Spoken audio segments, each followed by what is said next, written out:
Imagine sitting in your living room late at night. The television is off. The room is quiet, but your mind is not. Thoughts race in circles. Regrets appear out of nowhere. Arguments replay themselves in vivid detail. A dull ache of worry lingers about tomorrow's bills, tomorrow's responsibilities, tomorrow's conversations.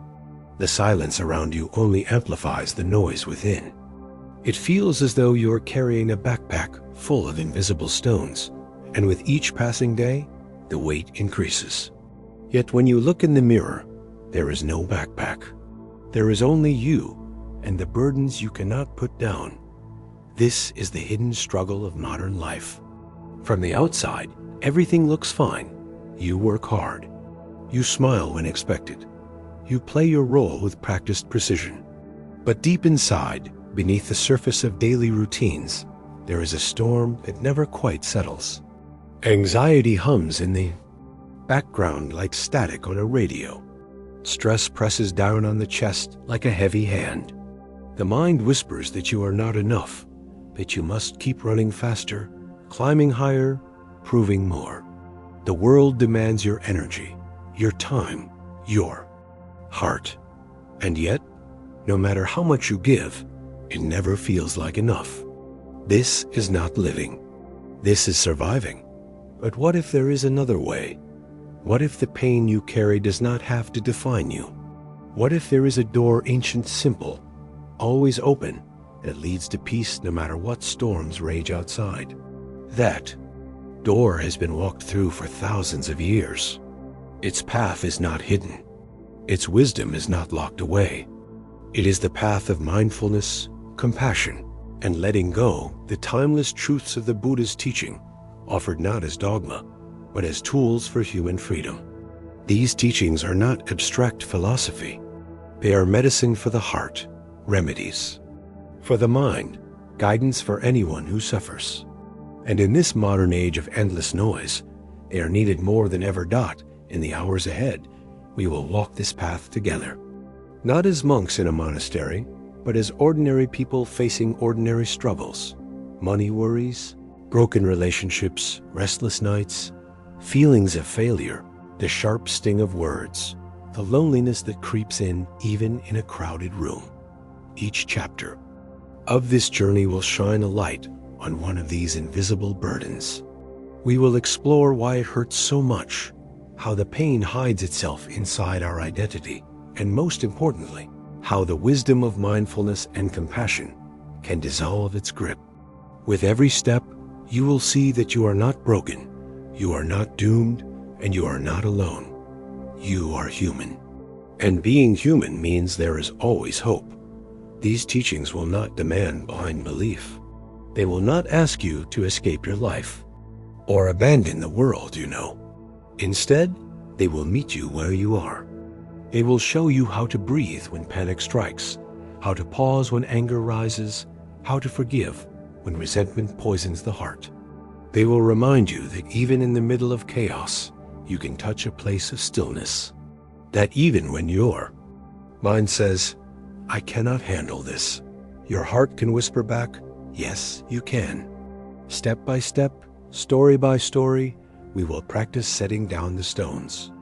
And when the backpack finally feels lighter, you may realize that the freedom you long for has been waiting inside you all along. This is not just a teaching. This is a journey.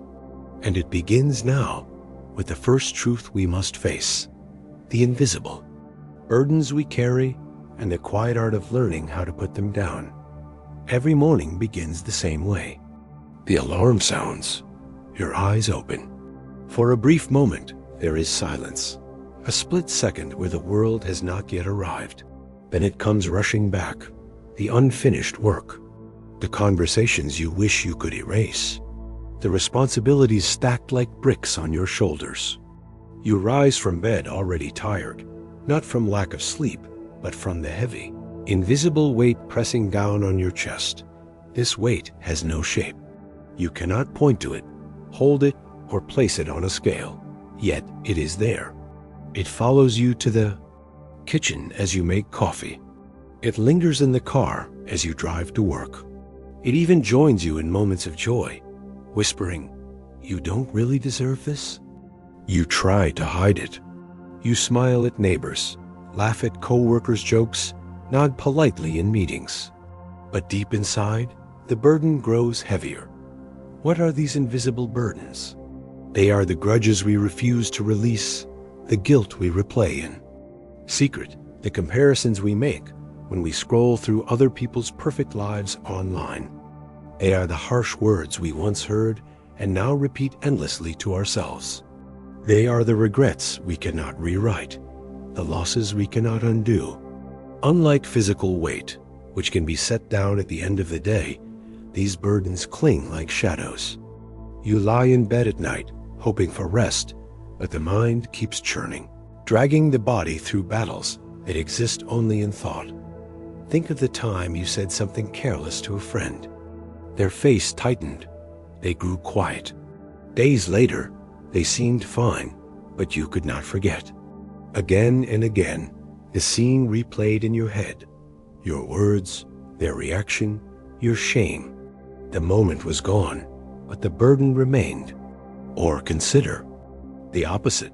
Someone once hurt you with words or silence, and though years have passed, you keep carrying their offense as though it happened yesterday. The event is gone, but its ghost sits beside you, demanding attention, demanding energy, demanding life. The truth is that most of us are walking through life carrying decades of ghosts. Childhood hurts, teenage rejections, adult betrayals, failures, embarrassments, disappointments. Each one becomes another stone in the backpack. And we wonder why we feel so exhausted. Modern culture teaches us to push through. Be strong, it says. Don't let it bother you. Keep moving. And so we do. We keep moving. We bury the pain beneath work, entertainment, and constant distraction. But the backpack never disappears. It only grows heavier. The more we run, the more it weighs us down. Eventually, the burden begins to shape us. Shoulders slump, smiles fade, hope narrows. We forget what it feels like to walk lightly. At times, you might sense the cost. In the middle of the night, lying awake, staring at the ceiling, you know that this isn't just stress. It is something deeper, a quiet erosion of the spirit. You may even whisper to yourself, "Why can't I just let it go?" The question hangs unanswered because no one ever taught you how. This is where the wisdom of the Buddha becomes a doorway. 2.5 millennia ago, long before smartphones, long before modern anxieties, human beings carried the same invisible weights. The Buddha saw it clearly. He called it clinging, our desperate habit of holding on to what is already gone, or grasping for what has not yet arrived. He compared it to a man clutching a burning coal, unwilling to drop it, even as it scorches his hand. The first step, he taught, is awareness. To see the burden for what it is. To recognize, I am carrying this pain. Not to judge it, not to push it away, but to notice it with honesty. This is the beginning of mindfulness. To sit quietly and say, yes, I feel heavy. Yes, I am holding something inside. With that simple act, the stone becomes visible. And what is visible can, with practice, be set down. But why do we hold on in the first place?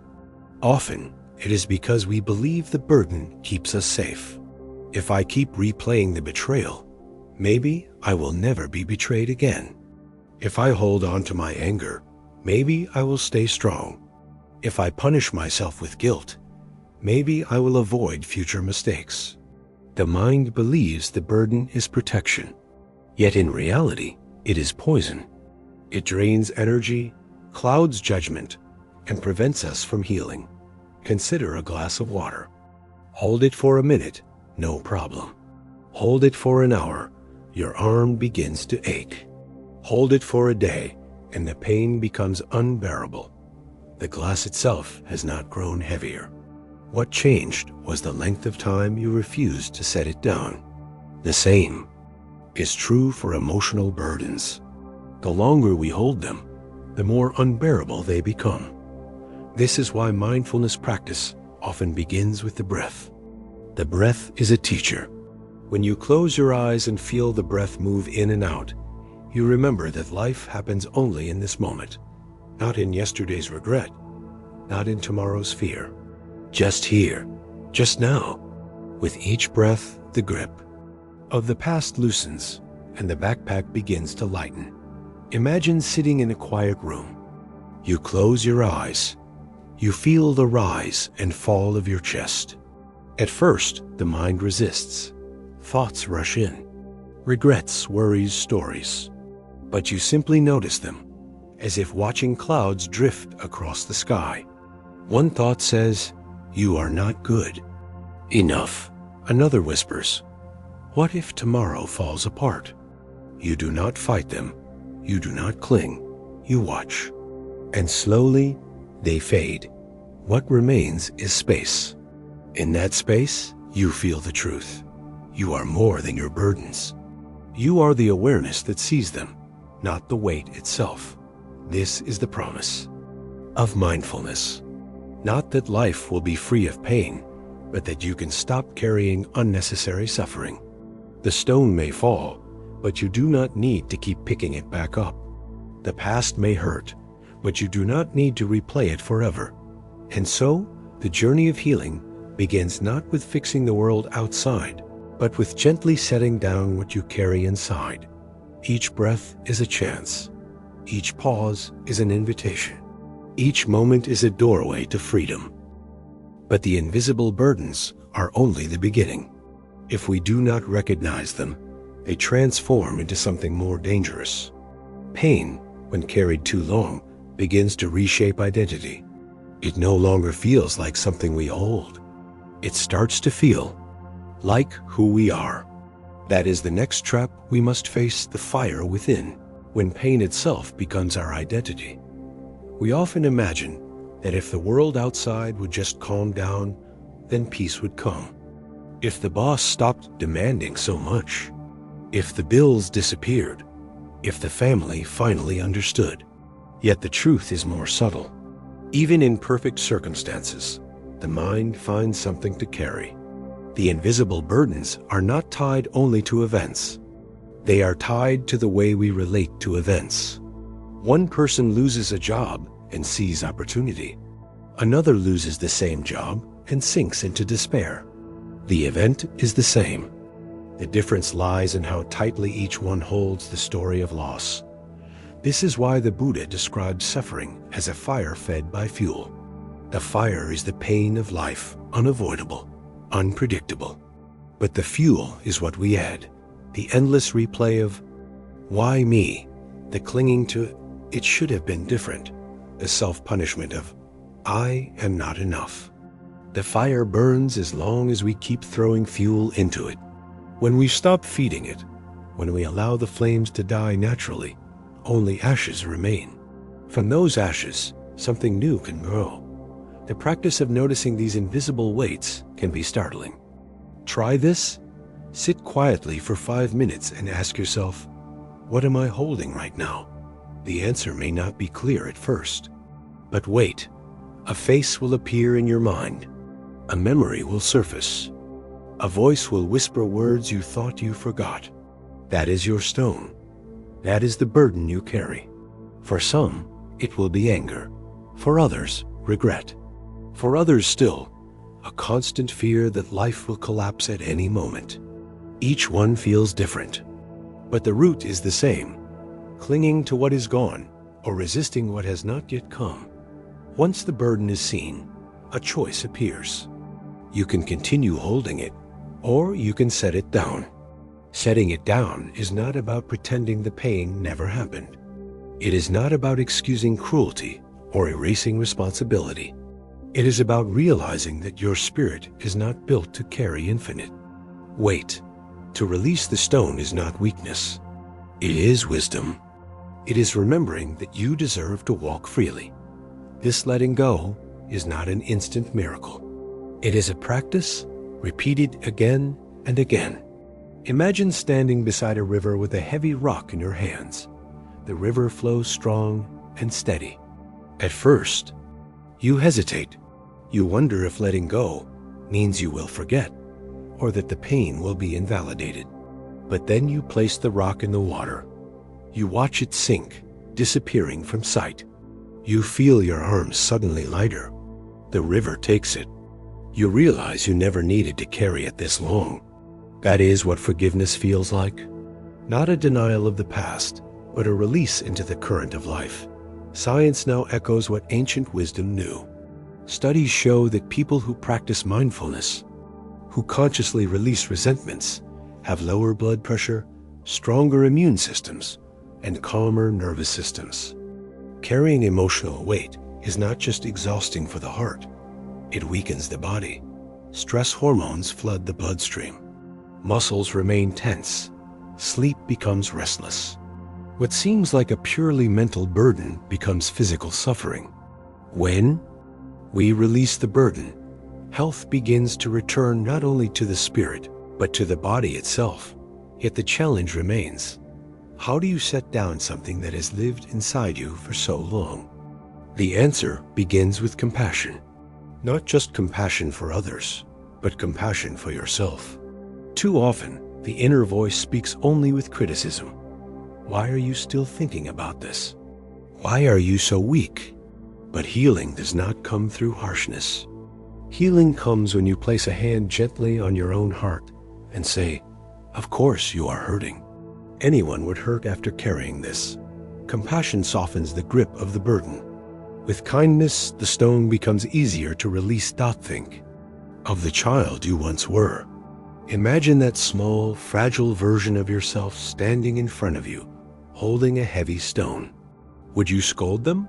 Would you tell them to get over it? Or would you kneel down, open your arms, and say, "You don't have to carry this anymore. Let me help you"? That is what true self-compassion looks like. When you practice it, the burden begins to slip from your grasp. But here lies the deeper secret. Sometimes, the burden has fused with identity. It is no longer something you carry. It is something you believe you are.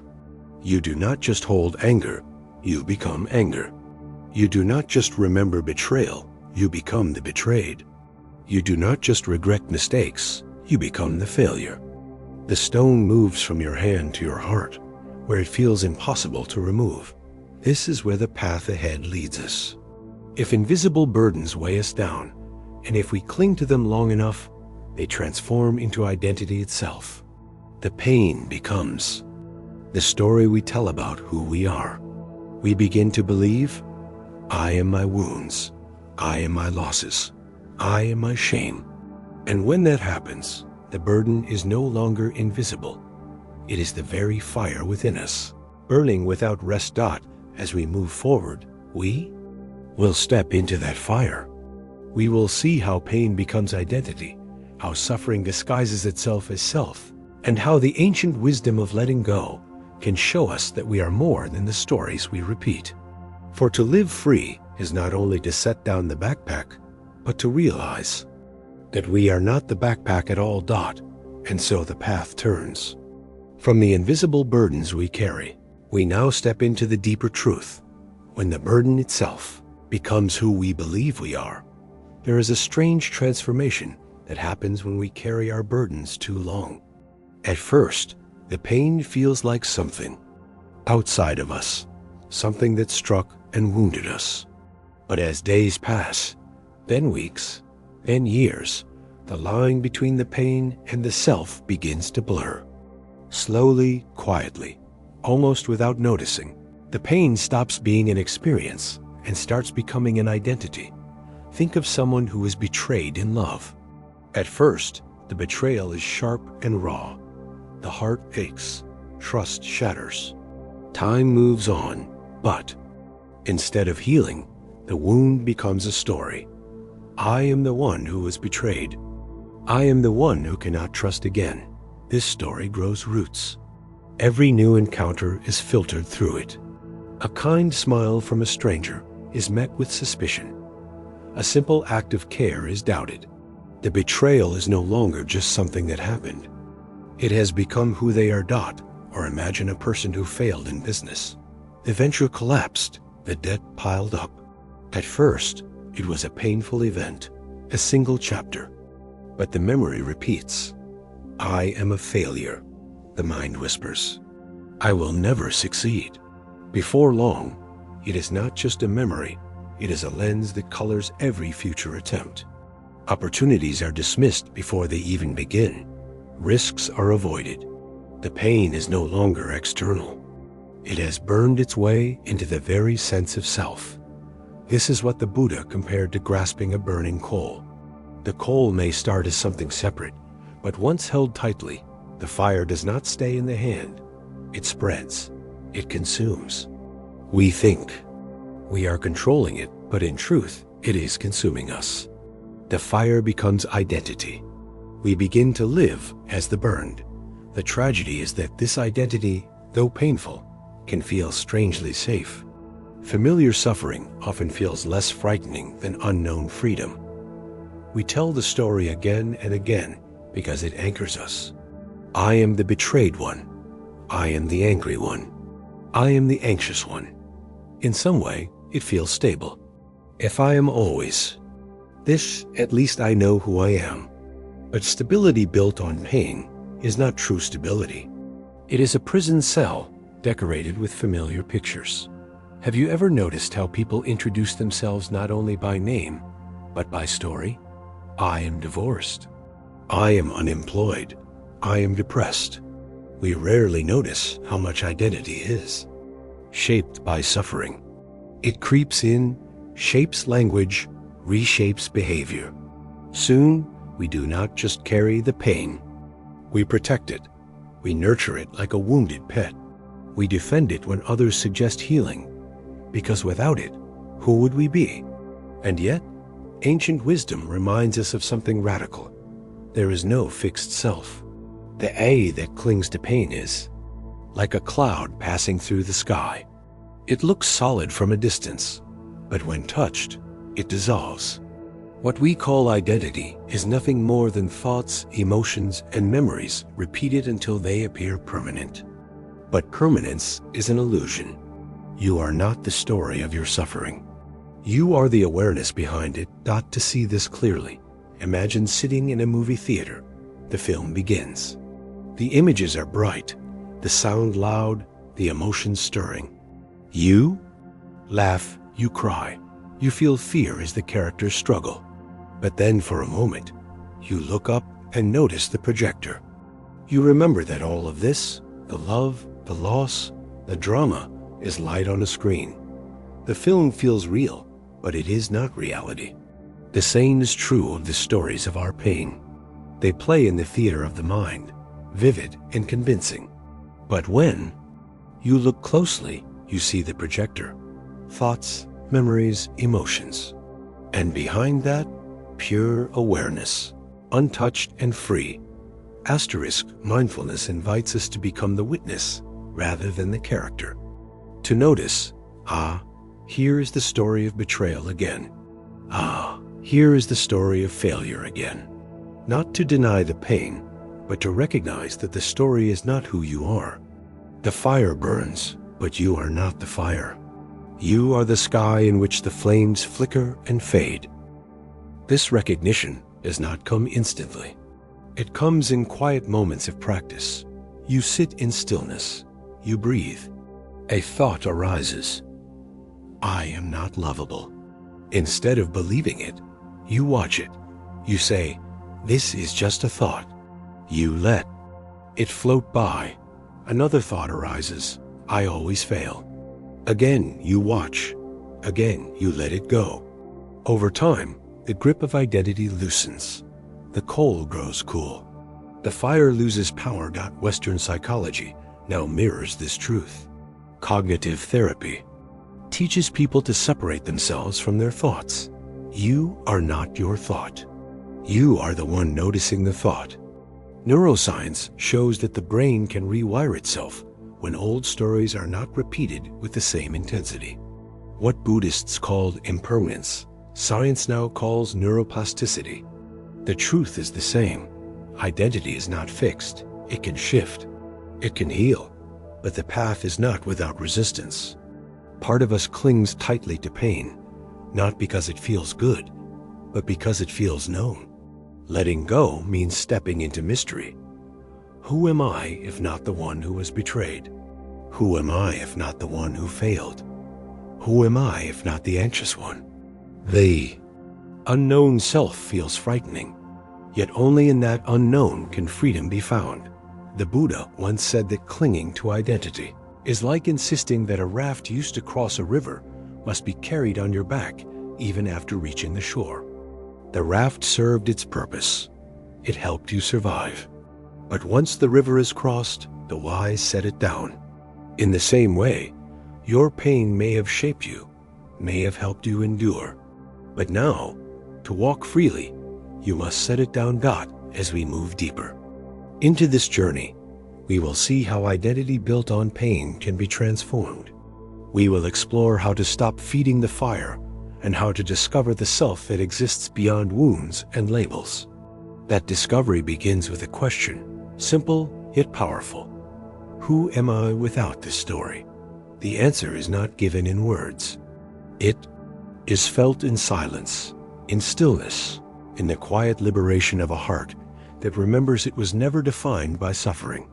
But before we can step into that freedom, we must first understand the grip of words. For if pain becomes identity, it is often the echoes of words spoken by others or whispered inside ourselves that shape that identity most powerfully. And so, our next step is to listen to those echoes and to learn the healing power of speech that is true, kind, and free. The longer we carry pain as identity, the more it shapes every interaction.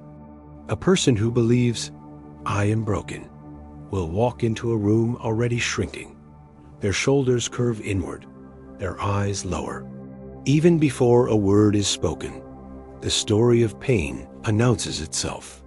Another who clings to the story, "I was wronged," may enter every relationship with a quiet wall around their heart. They listen, but with suspicion. They love, but with caution. They defend, even when no attack is coming. The fire within colors everything, and life becomes a mirror, reflecting back only the flames we already hold inside. But here is the paradox. Though the fire feels permanent, it is built on passing sparks. Each identity of pain is born from repeated thoughts and emotions. Each time we say to ourselves, "I am a failure," the groove in the mind deepens. Each time we say, "I am not lovable," the story grows heavier. It is not that the pain itself is permanent, but that we rehearse it. Until it feels eternal. Think of a path through a forest. Walk it once, the grass bends. Walk it 100 times, the ground hardens. Soon, the path seems the only way forward. But in truth, the forest is wide. There are countless directions. The mind is the same. Walk the path of pain enough times, and it feels like the only road. But awareness reveals the truth. There are other ways. We are not trapped. We are simply used to walking the same ground. This is why mindfulness and meditation are revolutionary. They interrupt the rehearsal. They say, "Wait, before you walk that path again, pause, breathe, watch." In that pause, a new possibility appears. You see the old story rising. I am the betrayed one, but instead of following it down the familiar trail, you stop. You notice the leaves, the sunlight, the silence. You realize you do not have to walk the path today. Each time you choose awareness, the groove grows softer. Each time you choose stillness, the forest begins to open. But awareness alone is not enough. We must also meet the fire with compassion, not with judgment, not with rejection, but with kindness. Imagine standing before a fire that has burned for years. To throw anger at it only makes it flare higher. To ignore it lets it spread. But to tend to it with care, to remove the fuel, to allow its space to cool. This is how it fades. Compassion is the cooling water poured gently on the flame's dot. This compassion extends inward first. For every time you have told yourself the story of failure, you can say instead, I am learning. For every time you whispered, I am unlovable, you can place a hand on your chest and say, I am worthy of love. These words do not erase the fire instantly, but like drops of water on hot coals, they soften the heat. They remind you that identity built on pain is not the only story available. And as compassion grows, identity begins to shift. You may notice one day that a memory arises, and instead of saying, that is who I am, you say, that is something that happened. The shift is subtle, but it is everything. The pain moves from identity to experience, from permanence to impermanence, from fire to ash. Consider the story of Angulimala, a man in the time of the Buddha.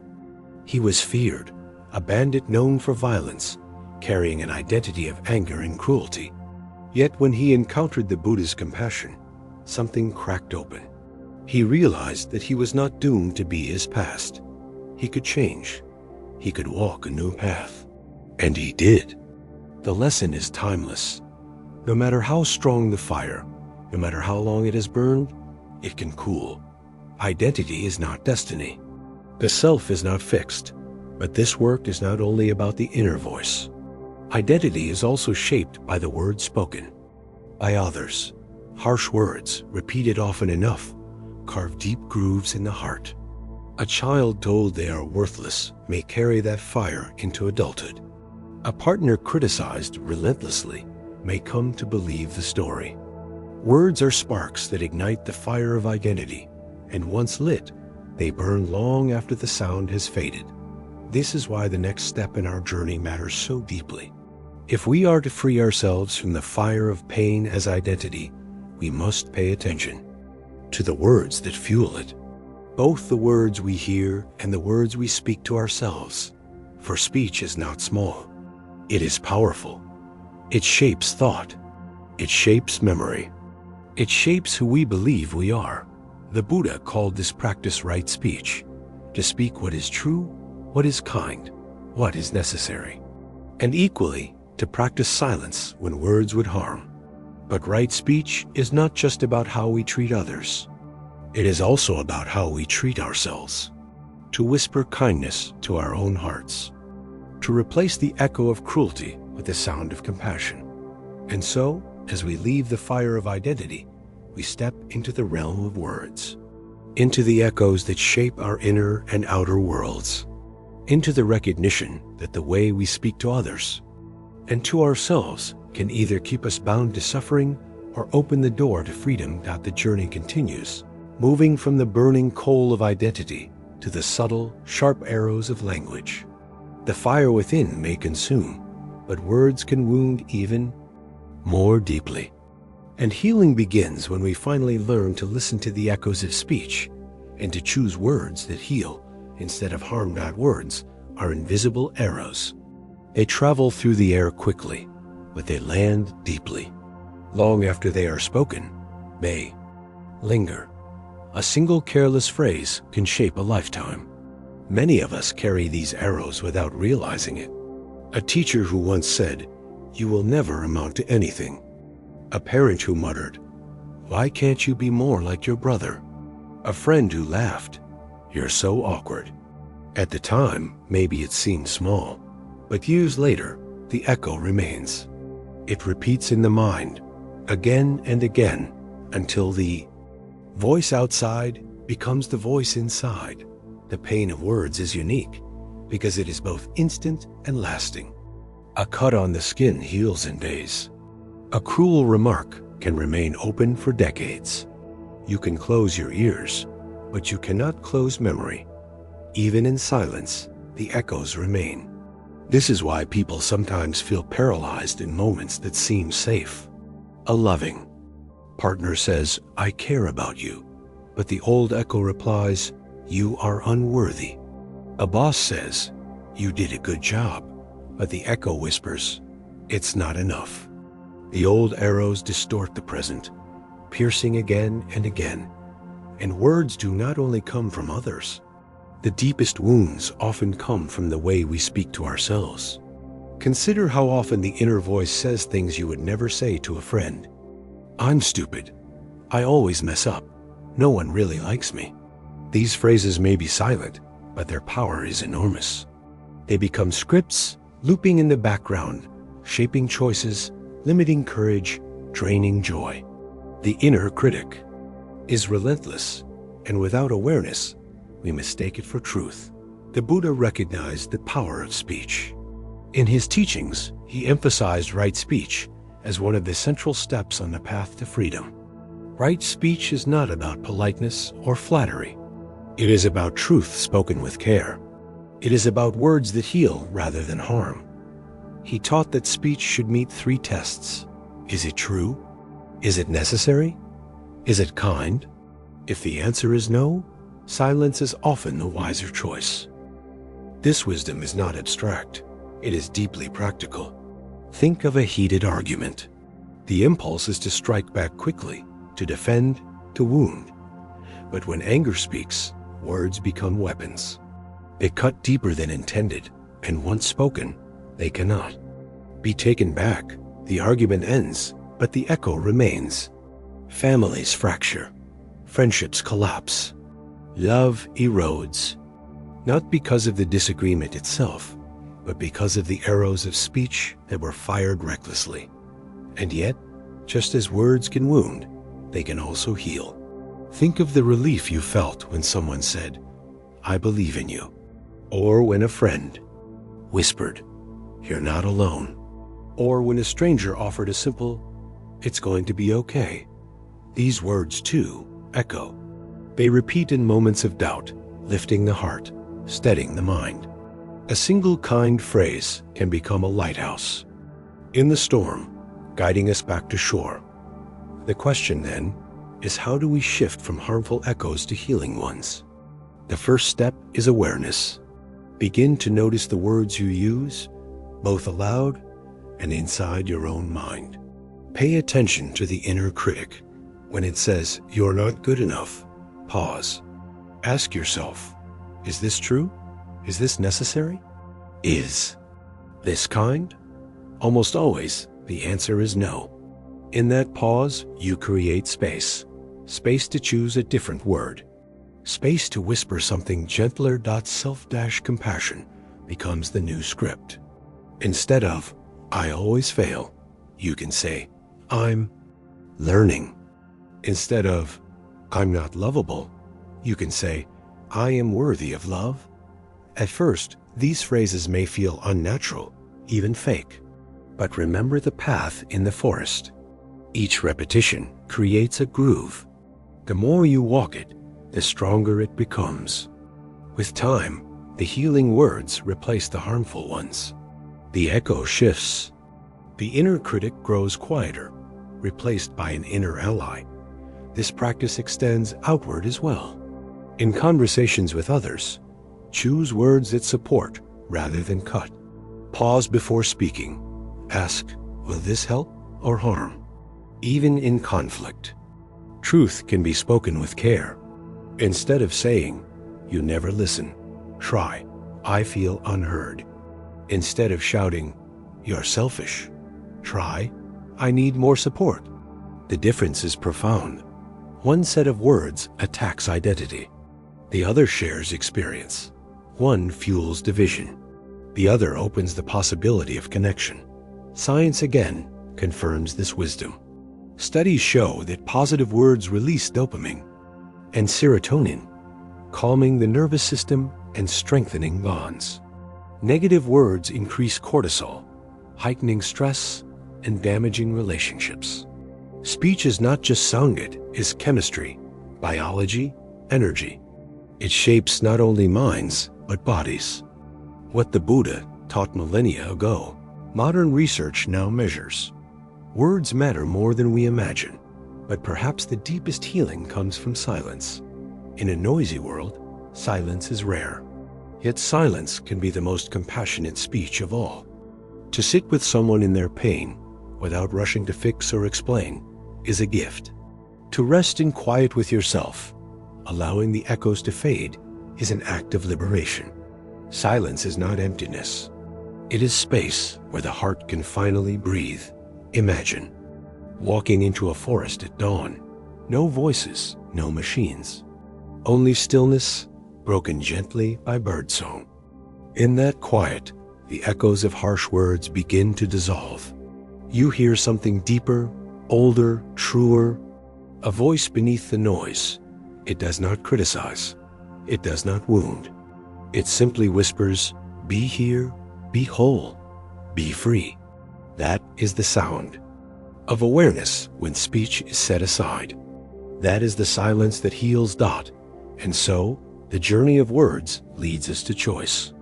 We cannot always control what others say, but we can choose how we speak to ourselves, to others, to the world.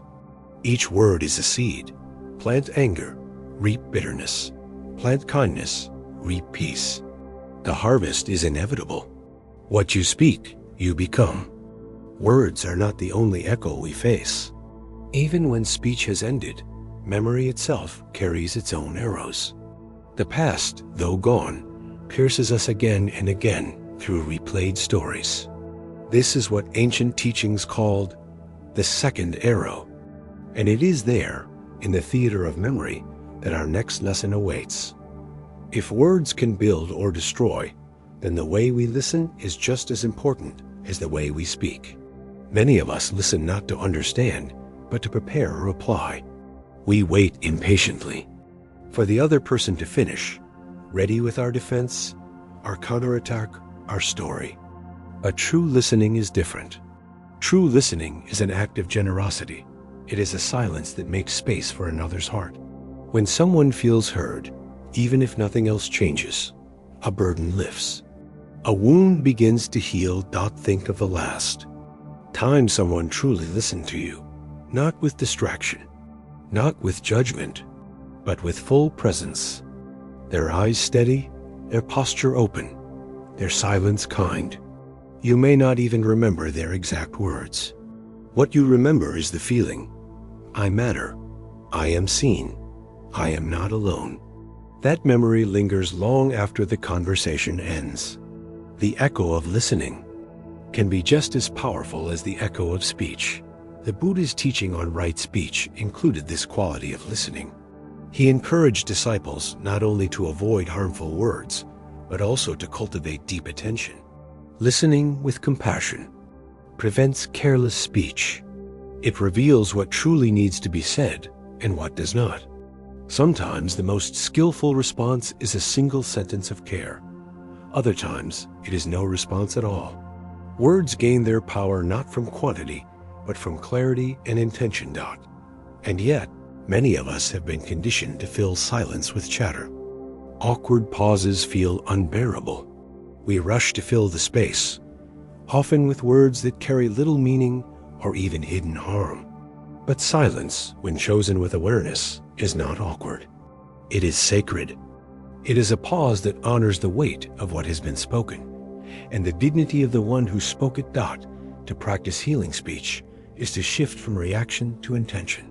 Instead of firing words like arrows, we place them like stones in a path, guiding ourselves and others toward understanding. This requires slowing down.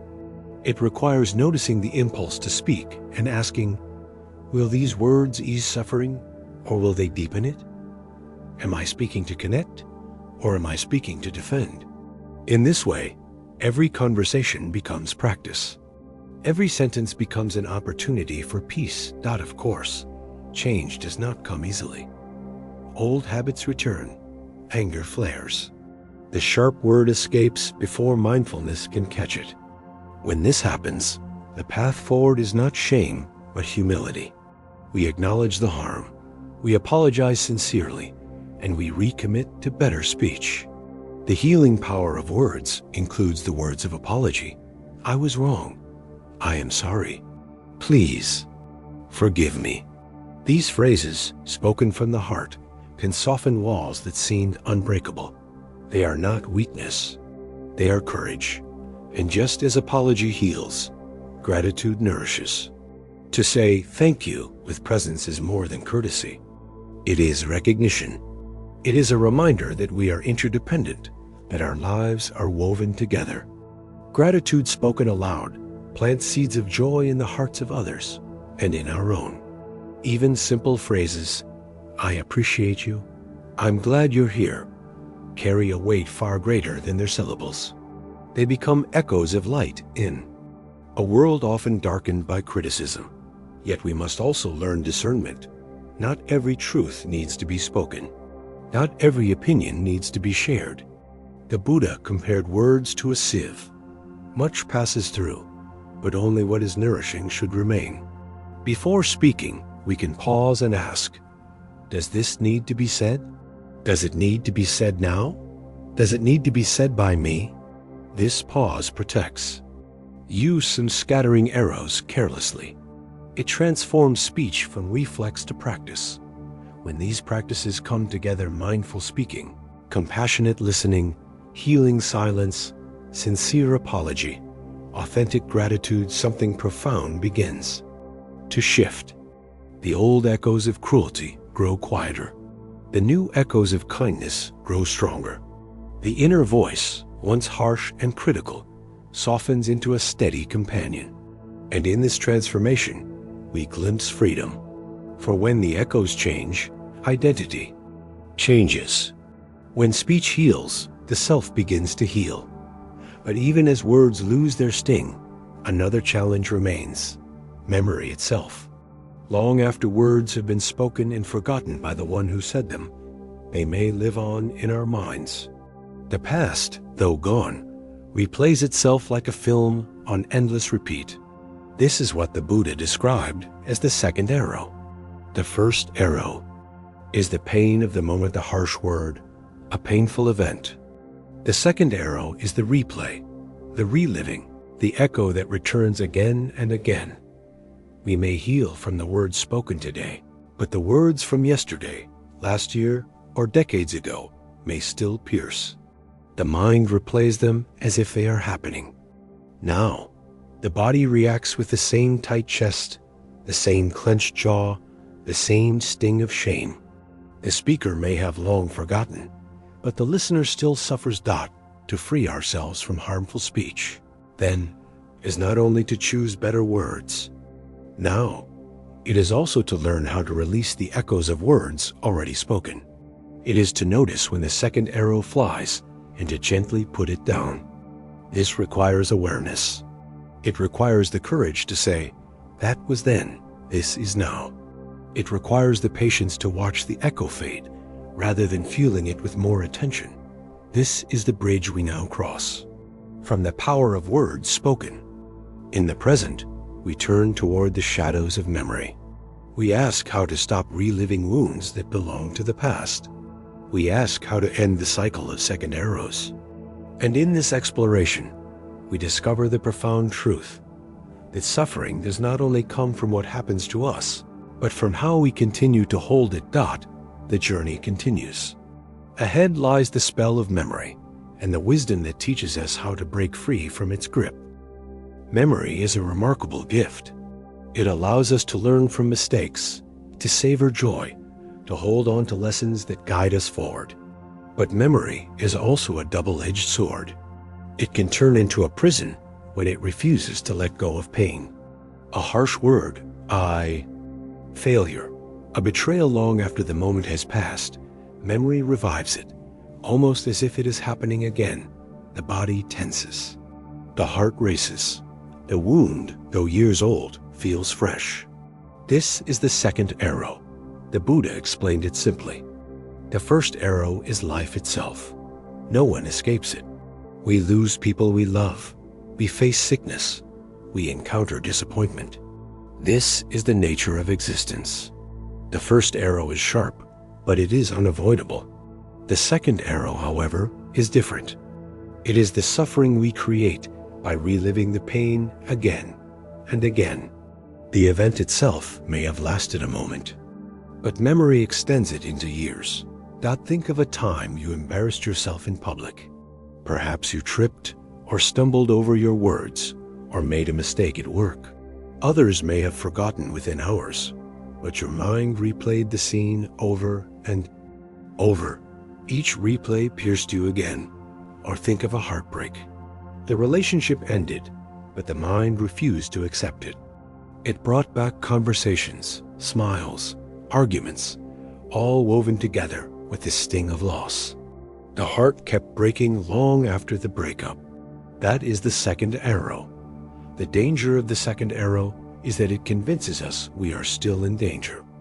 The body responds as though the past is present. The nervous system activates. Stress hormones surge. Muscles tighten.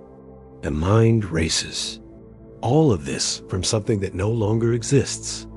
The arrow has left the bow, but we keep catching it and thrusting it back into ourselves. Why do we do this?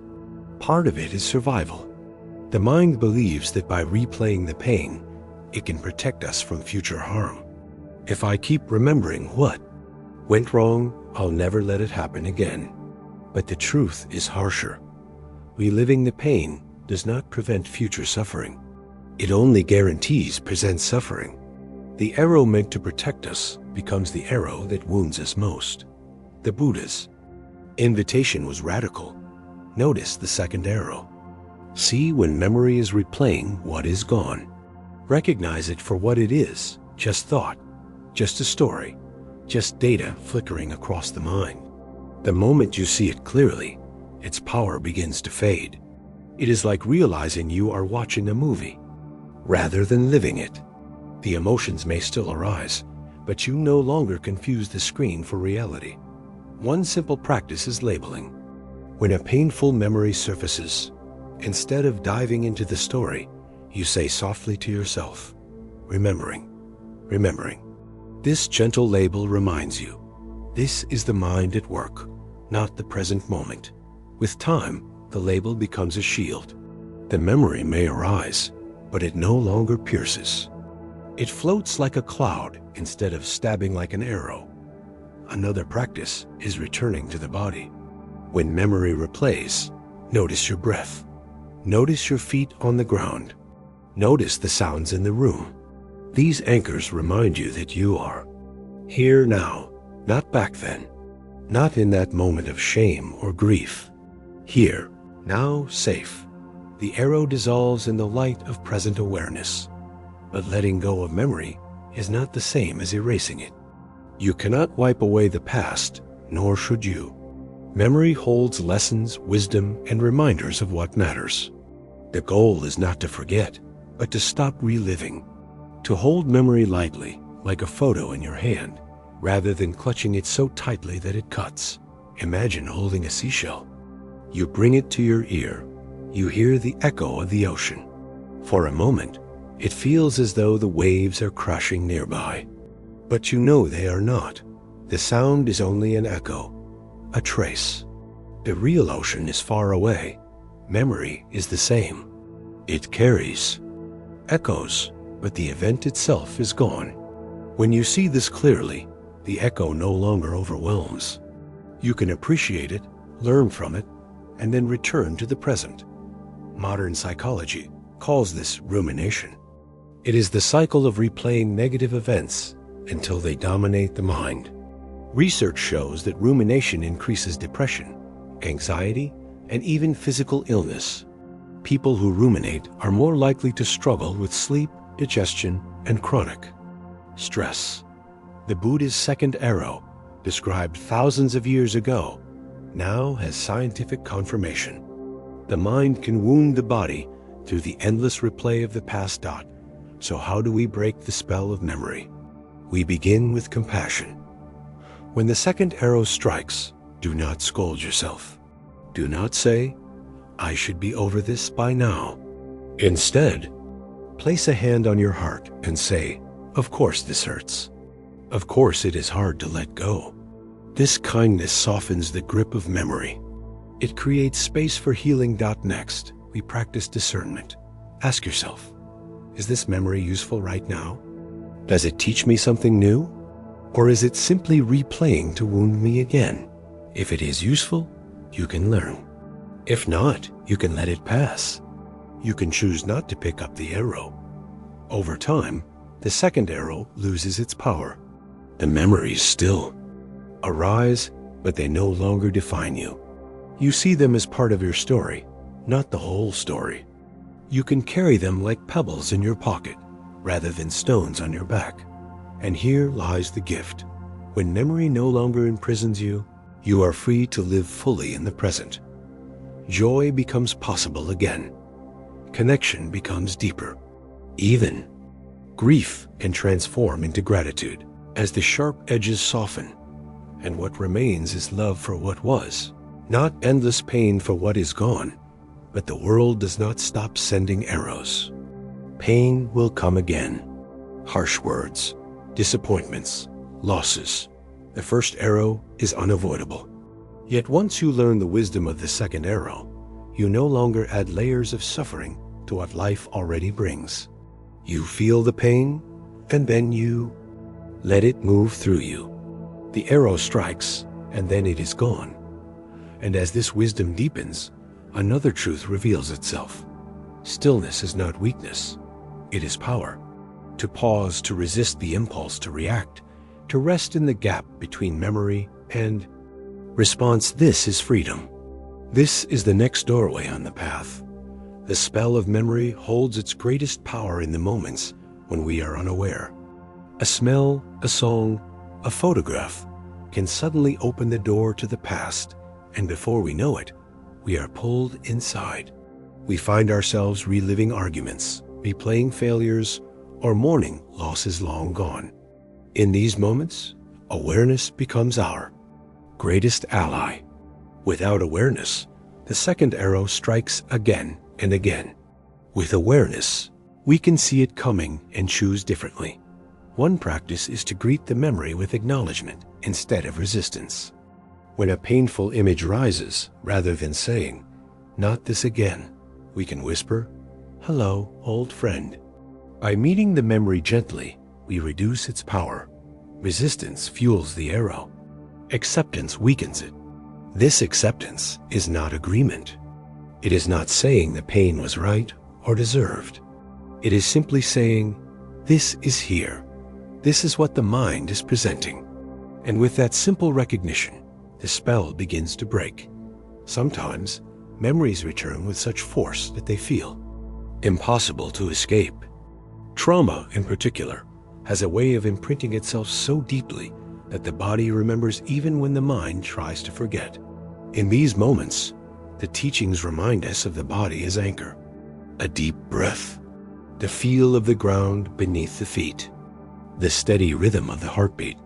These anchors return us to the present. They remind us, this body is safe now. The danger is not here. The past is not now. It can help to picture the mind as a storyteller. The storyteller means well, but it loves drama. It retells the same tales, adding color, adding weight, convincing us that the story is who we are. But we can choose to put down the book. We can thank the storyteller and return to the quiet of the present moment. The story may return, but each time we close the book, its grip weakens. The Buddha once compared the mind to a monkey, restless and leaping from branch to branch. The monkey does not stop on its own, but when you watch it with calm attention, it begins to settle. In the same way, when we watch our memories without clinging, the monkey mind grows still. The arrows lose their speed. Consider the practice of metta, or loving kindness. When a painful memory arises, instead of fighting it, you can send kindness to the version of yourself who lived it. You can say silently, "May you be safe. May you be free. May you find peace." In doing so, you transform memory into compassion. The second arrow no longer wounds. It becomes a reminder to love yourself more deeply. This is not easy work. It takes time, patience, and practice. But every moment you recognize the second arrow and set it down is a victory. It is one less wound, one less scar, one step closer to freedom. And as this practice deepens, something remarkable happens. the past begins to release its grip. You start to notice beauty in the present sunlight through leaves, laughter with friends, the taste of a simple meal. These moments were always there, but they were hidden beneath the weight of memory. With the spell broken, life itself returns. And yet, even as memory loosens, the world continues to demand reactions. Texts buzz, emails arrive, news headlines scream.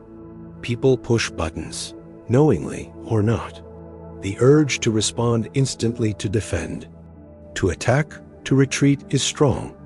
But the next step in this journey reveals a different power, the sanctuary of stillness. The ability not to react, not to add more arrows, but to pause and breathe.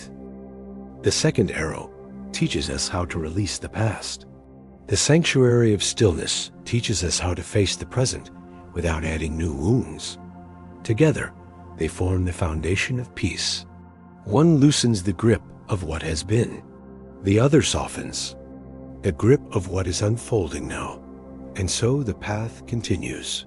From breaking the spell of memory, we walk toward the practice of non-reaction, toward the still point in the storm, toward the freedom that comes not from controlling the world, but from mastering our own response to it. That the modern world moves at a relentless pace. Notifications flash, messages ping, news headlines refresh by the minute. Every sound, every vibration on a phone feels like a demand. Respond now, react now, decide now. At work, an email arrives with an urgent tone, and your body floods with stress. At home, a loved one makes a sharp remark, and before you can pause, words leap out in defense. On the road, another driver cuts you off, and anger explodes before reason has time to breathe. This is the rhythm of reaction. Fast, automatic, unquestioned, yet there exists another way. A sanctuary, not in a faraway place, but in the simple choice to pause. Stillness does not mean hiding or retreating from life.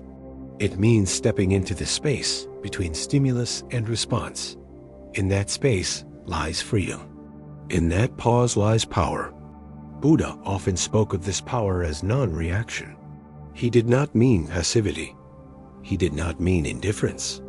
He meant clarity. To see clearly before acting, to breathe before speaking, to feel an emotion rise and yet not let it control you. This is the sanctuary of stillness, and it is available in every moment. No matter how chaotic life becomes, think of the last time someone insulted you. The words struck like a spark, and in an instant, anger flared. The impulse was to strike back, to defend, to wound in return. But if you had paused, if you had breathed, if you had waited even a few seconds, clarity might have arrived. Perhaps you would have realized the insult said more about them than about you. Perhaps you would have recognized your own rising anger as just energy, not truth. In that pause, you could have chosen differently. The fire would not have spread. This is the essence of stillness, a pause that saves us from regret. Without it, we live in reflex, constantly reacting, constantly adding new arrows to the heart. With it, we gain freedom. We learn that not every emotion needs to be obeyed, not every thought needs to be believed, not every impulse needs to be followed. But cultivating stillness is not easy. The body and mind are wired for reaction. Thousands of years of survival taught us to respond quickly to threats. A rustle in the bushes might have been a predator. Hesitation could mean death.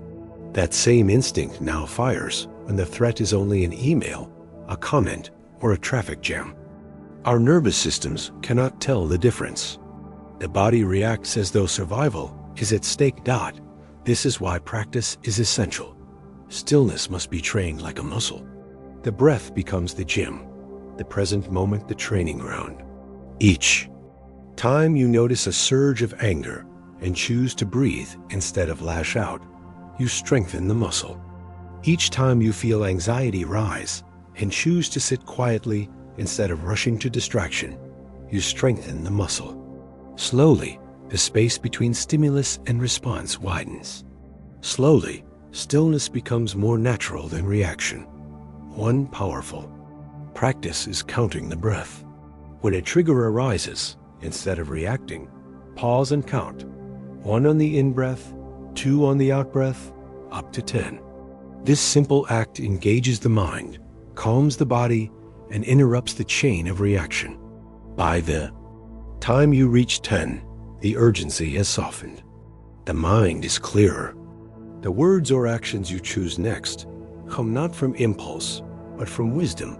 Another practice is the body scan. When you feel triggered, shift attention from the story in your mind to the sensations in your body. Notice the tight jaw, the clenched fists, the pounding heart. Acknowledge them without judgment. As you breathe into these sensations, they begin to loosen. The energy of emotion transforms, and you no longer feel controlled by it. Stillness also arises in the choice of silence. Too often, we feel pressured to respond immediately to texts, to emails, to questions. But silence is not neglect. Silence is a boundary. It is the recognition that clarity takes time. By allowing silence, you honor your own wisdom. You allow emotions to settle so that when words finally come, they are steady, not sharp. Consider the image of a jar filled with muddy water. If you keep shaking it, the water remains cloudy. But if you place the jar down and let it rest, the mud settles and the water becomes clear. The mind is the same. Reaction keeps the water stirred. Stillness allows it to settle. Clarity arises naturally when we stop shaking the jar. Modern science echoes this.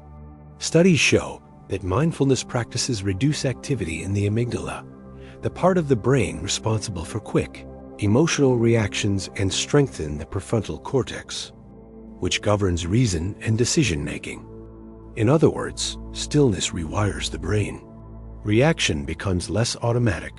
Choice becomes more available. And with choice comes freedom. Imagine walking into a heated meeting.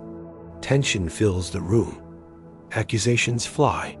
Normally, your body would tighten, your voice would rise, and the cycle of conflict would spiral. But with practice, you pause, you breathe, you listen without rushing to defend. You speak calmly, firmly, without anger. The energy of the room shifts. Instead of fueling the fire, you cool it.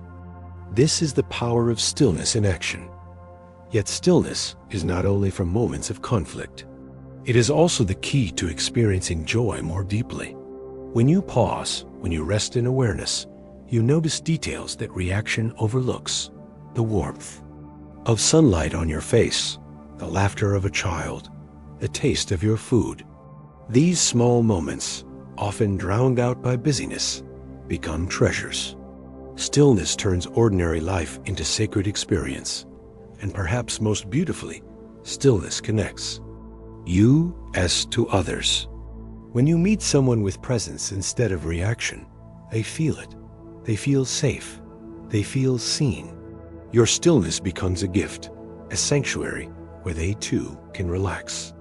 In this way, cultivating stillness is not only for your own peace, it is for the healing of everyone you encounter. But there is one more truth. Stillness requires humility. To pause is to admit that you do not always know the best response immediately. It is to trust that wisdom arises in time. Reaction says, I must control this now. Stillness says, I can wait. I can listen. I can trust. In this humility, we discover strength greater than force. And so the sanctuary of stillness becomes not just a practice, but a way of life. Each pause, each breath, each silence builds a foundation of peace. The world does not slow down, but you do. The storms do not vanish, but you find the calm eye within them. You become the still point in the turning world. Yet, as we walk this path, another challenge emerges. Even in stillness, the ego whispers, you are right. You must defend your position. You must win. The need to be correct, to hold firmly to identity, threatens to pull us back into conflict. And so the next lesson awaits, the freedom of humility, the peace that comes from letting go of the need to always be right. Stillness is often misunderstood. Many people hear the word and imagine sitting cross-legged on a mountain, far away from daily responsibilities. But the sanctuary of stillness is not an escape from life. It is a practice within life. You do not need a monastery to pause before answering an angry email. You do not need silence in the forest to take a deep breath when your child throws a tantrum. Stillness belongs in kitchens, offices, cars, classrooms, wherever life happens. It is not about retreat. It is about presence. In fact, the more chaotic the world becomes, the more precious stillness is. Think of firefighters rushing into a burning building. Their survival depends on their ability to remain calm under pressure. If they panic, they die. The same is true in daily life, though the fires are emotional rather than physical. A careless word can burn a relationship. A rash decision can ignite regret. Stillness, like the firefighter's calm, keeps us steady in the heat. One of the simplest ways to cultivate this steadiness is through what the Buddha called guarding the sense doors. Every sight, sound, and thought can become fuel for reaction. When you scroll endlessly through social media, comparing your life to others, reaction arise, envy, shame, restlessness. When you watch the news for hours, fear and anger stir. Guarding the sense doors does not mean shutting out the world. It means choosing carefully what you allow to enter and meeting what does enter with awareness instead of reflex. The practice of non-reaction is also a practice of kindness. When you choose not to lash out, you protect not only yourself but also others. Anger begets anger. A sharp word invites a sharper one, but stillness interrupts the cycle. It disarms conflict. It prevents the spiral from tightening. Think of a family argument. One person shouts, another shouts louder, and soon the house is filled with fury. But if one person pauses, breathes, and chooses calm, the energy shifts. The cycle stops. Stillness is not weakness. It is the strongest force in the room. And yet, non-reaction does not mean suppression. Suppression is pushing emotions down, pretending they are not there. Stillness is different. Stillness says, I see you, anger. I feel you, fear. But I will not let you decide my words or actions. Suppression buries emotions until they explode later. Stillness acknowledges them, allows them, and then releases them. It is an honest peace, not a fragile mask. Over time, this practice changes identity itself. You no longer see yourself as the victim of every trigger, but as the witness who can choose. You begin to trust your ability to meet life without being swept away. A deep confidence grows not the brittle confidence of control, but the soft strength of presence. You realize that peace is not something the world gives or takes away. Peace is a skill you cultivate in every pause. Modern neuroscience supports this transformation. Brain scans of long-term meditators show increased activity in regions linked to emotional regulation. Their amygdalas, the brain's alarm center, are less reactive. Their prefrontal cortex, the seat of wisdom, lights up more quickly. What ancient wisdom taught as non-reaction, science now describes as neuroplasticity, the brain reshaping itself through practice. The sanctuary of stillness is not just philosophy. It is biology. Stillness also reshapes relationships. When you bring calm into a conflict, others often mirror it. Your pause gives them permission to pause. Your breath reminds them to breathe. This is how peace spreads, not through lectures or demands, but through presence. You become a lighthouse, steady in the storm, guiding others without a word. But perhaps the greatest gift of stillness is how it reveals the truth of impermanence. When you sit quietly and watch emotions rise and fall without reacting, you see that no feeling lasts forever. Anger comes, burns hot, and fades. Fear rises, shakes the body, and passes. Joy blooms, glows, and softens. Everything moves. Everything changes. When you witness this directly, clinging loses its grip. You no longer feel enslaved to every emotion, because you know it will pass. The arrow may strike, but it does not stay. And yet, as powerful as stillness is, another trap remains. Even in stillness, the ego whispers, "You are right. You know better. You must defend your truth." The mind clings to being correct, to proving itself, to winning. This need to be right is one of the most subtle forms of reaction. It can destroy peace as quickly as anger. You may be calm on the outside, but inside the fire still burns. I must be right. This is where the path now leads us. Beyond stillness lies humility, the freedom of not needing to win every argument, of not needing to cling to certainty, of resting in the vastness of I don't know. This is not ignorance. It is openness. It is the recognition that life is too complex, truth too vast, for any one person to grasp fully. To embrace humility is to embrace freedom. And so the journey turns. From the sanctuary of stillness, we step toward the freedom of humility. From the pause of non-reaction, we learn the deeper peace of letting go of the need to always be right. There is a hidden fire that burns quietly in many of us. It is not the fire of anger or fear, but the fire of being right. Notice how the body reacts when someone disagrees with you. The chest tightens. The jaw clenches. The mind races to prepare arguments, evidence, and clever comebacks. In that moment, it is not enough to be heard. You must be correct. You must win. And until victory is secured, peace feels impossible. This craving to be right is subtle, but it shapes countless conflicts. In marriages, it turns small disagreements into cold silences that last for days. In workplaces, it creates endless meetings where no one listens, only defends.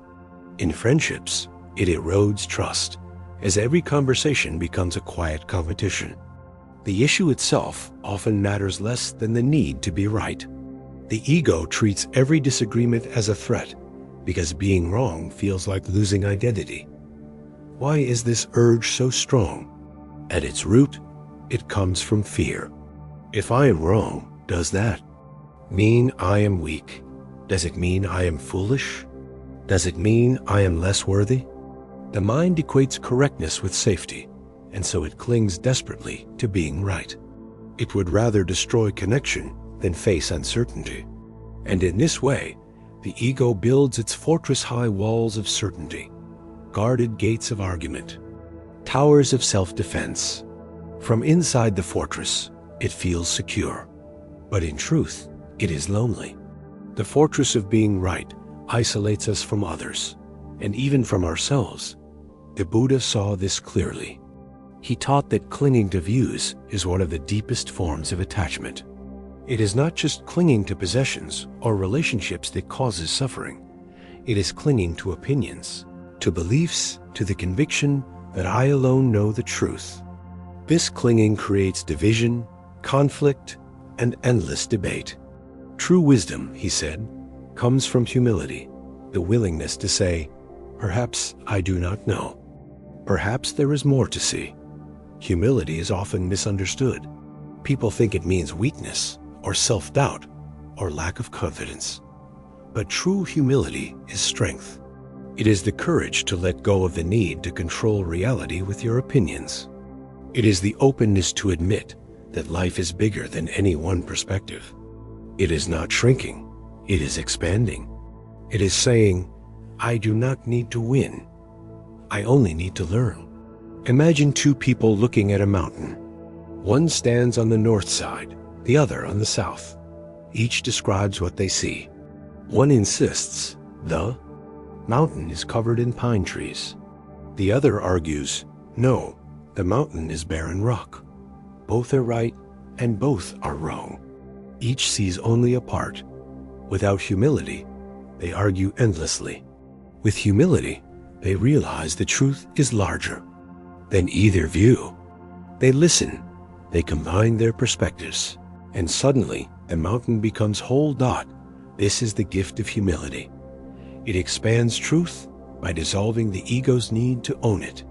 It transforms arguments into conversations, enemies into teachers, disagreements into opportunities for growth. But practicing humility requires awareness. You must catch the subtle tightening in the chest when someone challenges you. You must notice the impulse to interrupt, to defend, to correct. In that moment, you pause, you breathe. You ask, what is more important right now? Winning or understanding? That simple question shifts everything. It opens the door to curiosity. It turns conflict into dialogue. Curiosity is the companion of humility. When you let go of the need to be right, you can finally ask questions without fear. Tell me more. Why do you see it that way? What experience shaped your view? These questions do not weaken your perspective. They enrich it. They remind you that every person carries a piece of the puzzle, and only together can the picture be complete. Humility also transforms the inner dialogue. The need to be right does not only appear in arguments with others. It also appears in the way you talk to yourself. You replay old decisions, insisting, I should have known better. I should have chosen differently. You cling to being right about your own mistakes. But humility softens this. It says, I did the best I could with what I knew then. I can learn. I can grow. It turns self-criticism into self-compassion. Consider the story of the Zen master, who poured tea into a student's cup until it overflowed. The student protested, Stop, the cup is full. The master replied, Like this cup, your mind is already full of your opinions. How can you learn unless you empty it first? Humility is the emptying of the cup. It is making space for new wisdom. It is trusting that not knowing is not failure, but freedom. Modern research confirms this. Studies show that people who practice intellectual humility, acknowledging the limits of their knowledge, are more open to evidence, more resilient in relationships, and less prone to anxiety. The brain, when freed from the pressure of defending ego, becomes more flexible, creative, and calm. What the Buddha taught as don't know mind, science now validates as a path to well-being. The practice of humility begins small. The next time you feel the urge to correct someone, pause.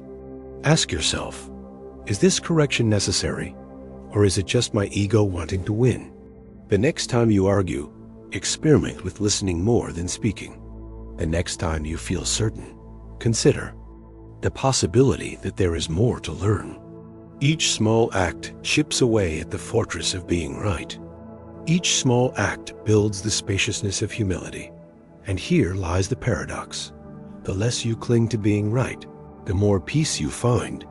The ego believes that safety comes from certainty. But true safety comes from openness. When you no longer need to win, you can rest. When you no longer need to defend, you can breathe. Humility frees you not only from conflict with others, but from conflict within yourself. Yet the practice is not easy. The ego resists fiercely.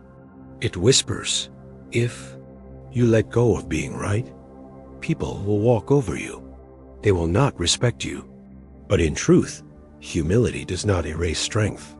It refines it. To speak calmly, to admit limits, to stay open in the face of disagreement, this is not weakness. It is power. It is the power to choose connection over conquest, learning over winning, peace over pride. And so, the path leads us deeper. Beyond the fortress of being right, we discover the open field of humility. Beyond the walls of certainty, we find the vast sky of don't know. Here, freedom grows. Here, peace rests. but another burden remains. Even when we release the need to be right, many of us still carry emotional debts, unpaid apologies, unhealed resentments, silent tallies of wrongs done to us. These debts weigh on the heart as heavily as the need to be correct. To walk freely, we must release them. This is where the journey turns next, toward the gift of emotional forgiveness. The greatest test of humility often comes in the smallest moments. A child corrects you on a fact you misremembered. A colleague offers a different idea in a meeting. A stranger online challenges your opinion. None of these moments truly threaten your life, and yet the ego reacts as if survival depends on victory. The heart races, the mind sharpens its arguments, the mouth prepares to fire. It feels unbearable to simply say, "You might be right." But this is exactly where the practice lives. To smile and say, "That's a good point." To pause and consider, "Maybe I didn't see the whole picture." To let another voice be heard without rushing to silence it. These acts may feel small, but they are acts of liberation. Each time you choose humility over pride, you step out of the prison of being right. You breathe easier. The heart softens. Connection deepens. Humility does not mean abandoning truth. If you know a bridge is broken, you do not stay silent when someone tries to cross it. Humility is not pretending ignorance or accepting harm. It is simply the recognition that truth is larger than ego. It is holding knowledge lightly, with openness rather than arrogance. You speak with clarity, but without the weight of needing to conquer. You offer truth as a gift, not as a weapon. In this way, humility transforms conflict. An argument no longer needs a winner and a loser. Two people can disagree and still respect each other. Each can leave the conversation with more understanding than before. Humility replaces the battlefield with a classroom, where every voice is a teacher and every disagreement a chance to grow.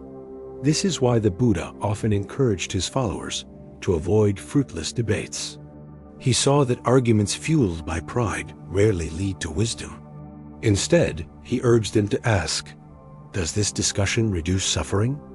Does it increase peace?" If the answer was no, silence was better. Wisdom does not need to prove itself. Truth does not need to shout. Like water, it flows quietly, nourishing everything in its path. When you live with humility, life becomes lighter. You no longer carry the weight of needing to be right in every conversation. You no longer waste energy defending ego at every turn. You save that energy for compassion, for creativity, for presence. Humility frees your attention to focus on what truly matters: kindness, connection, and peace. But the journey of humility also reveals something else. Many of us carry not only the need to be right, but the heavy ledger of wrongs done to us. Old grievances, unspoken apologies, silent accusations, all of these form emotional debts. We hold on to them as if they are currency, proof of how others have failed us. But in truth, they are chains. They weigh down the heart. They keep us bound to the past. Forgiveness is the natural next step after humility. For when you let go of the need to be right, you also loosen your grip on the need for others to admit they were wrong. You discover that peace does not require every debt to be repaid. It requires only your willingness to stop carrying the ledger. Forgiveness is not forgetting. It is not excusing. It is releasing. It is setting down the heavy book of grievances so that your hands are free to hold something better. This is not easy work. The mind resists, insisting, "If I forgive, they win. If I let go, justice is lost." But forgiveness is not about them. It is about you. It is about reclaiming the freedom stolen by resentment. It is about choosing not to poison your own heart with the bitterness of the past. It is about remembering that your peace is worth more than your pride. Stories across traditions remind us of this truth. A man once came to the Buddha furious at another's betrayal. He demanded advice on how to punish his enemy. The Buddha asked, if someone gives you a gift and you refuse it, to whom does the gift belong? The man answered, to the one who tried to give it. The Buddha smiled.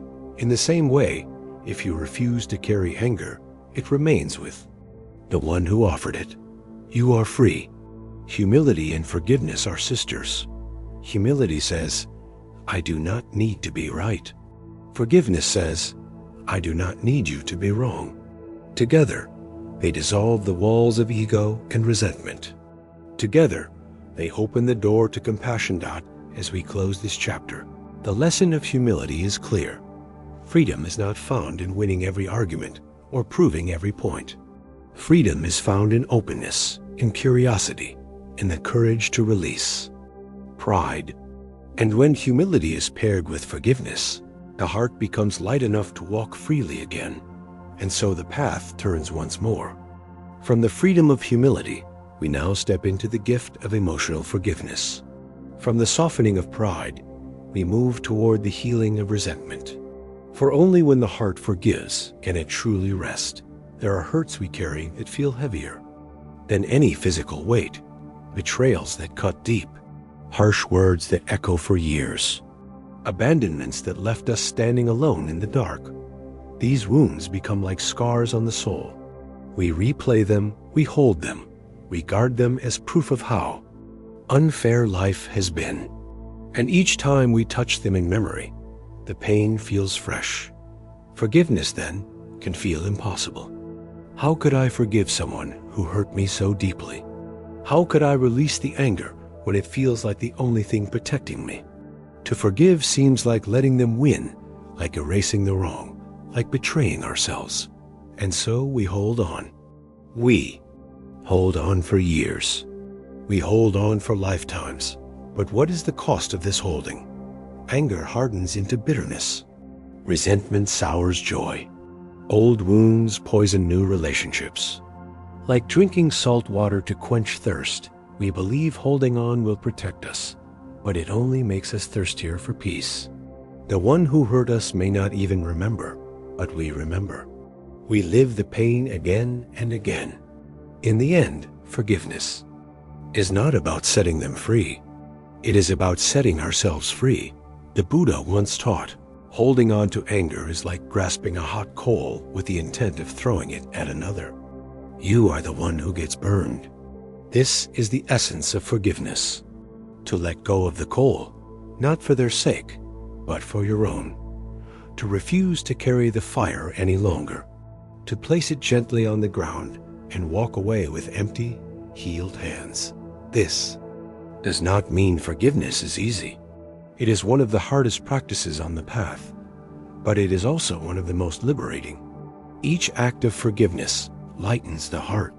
Each act makes space for love, compassion, and joy to return. Forgiveness is not weakness. It is strength. It is the courage to say, I will no longer let the past control me. I choose freedom. To understand forgiveness, we must first see what it is not. Forgiveness is not forgetting. The mind cannot erase memory, nor should it. The lessons remain. Forgiveness is not excusing. It does not say, what you did was fine. It says, what you did was wrong, and I will not let it continue to define me. Forgiveness is not reconciliation. You can forgive someone without inviting them back into your life. You can release the anger while still protecting yourself from future harm. Forgiveness is not for them. It is for you. Imagine carrying a backpack filled with rocks. Each rock represents a grudge, a resentment, a betrayal. Over time, the backpack grows so heavy you can barely move. You dream of being free, but you refuse to put it down because you believe the rocks prove something that you were wronged, that you deserve justice, that letting go would erase your suffering. But in truth, carrying the rocks only adds suffering to suffering. Forgiveness is the moment you unzip the backpack and begin to let the stones fall, one by one, slowly, gently, until you realize you are light again. How do we begin? The first step is acknowledging the hurt. Forgiveness cannot come from denial. Pretending the pain never happened only buries it deeper. To forgive, you must first face the wound. Say, yes, this hurt me. Yes, this mattered. Yes, I carry this. To name the wound is to honor it. Only then can you begin to release it. Second step is compassion. This may seem strange. Why should I have compassion for the one who hurt me? But compassion does not mean condoning. It means seeing clearly. It means recognizing that those who harm are often themselves wounded. Their cruelty is a reflection of their own suffering, their own ignorance, their own blindness. To see this does not excuse the harm, but it softens your grip on anger. You realize the fire you carry was not created by truth, but by someone else's. Confusion. Asterisk, the third step is choice. Forgiveness is not a feeling that falls from the sky. It is a decision you make, often, again and again. You may wake up one day filled with resentment, and you choose to let it soften. The next day, it returns, and you choose again. Forgiveness is a practice, like breathing. Each time you choose it, the grip of anger weakens.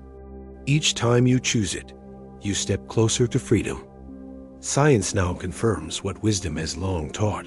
Studies show that people who practice forgiveness have lower blood pressure, healthier hearts, stronger immune systems, and less depression.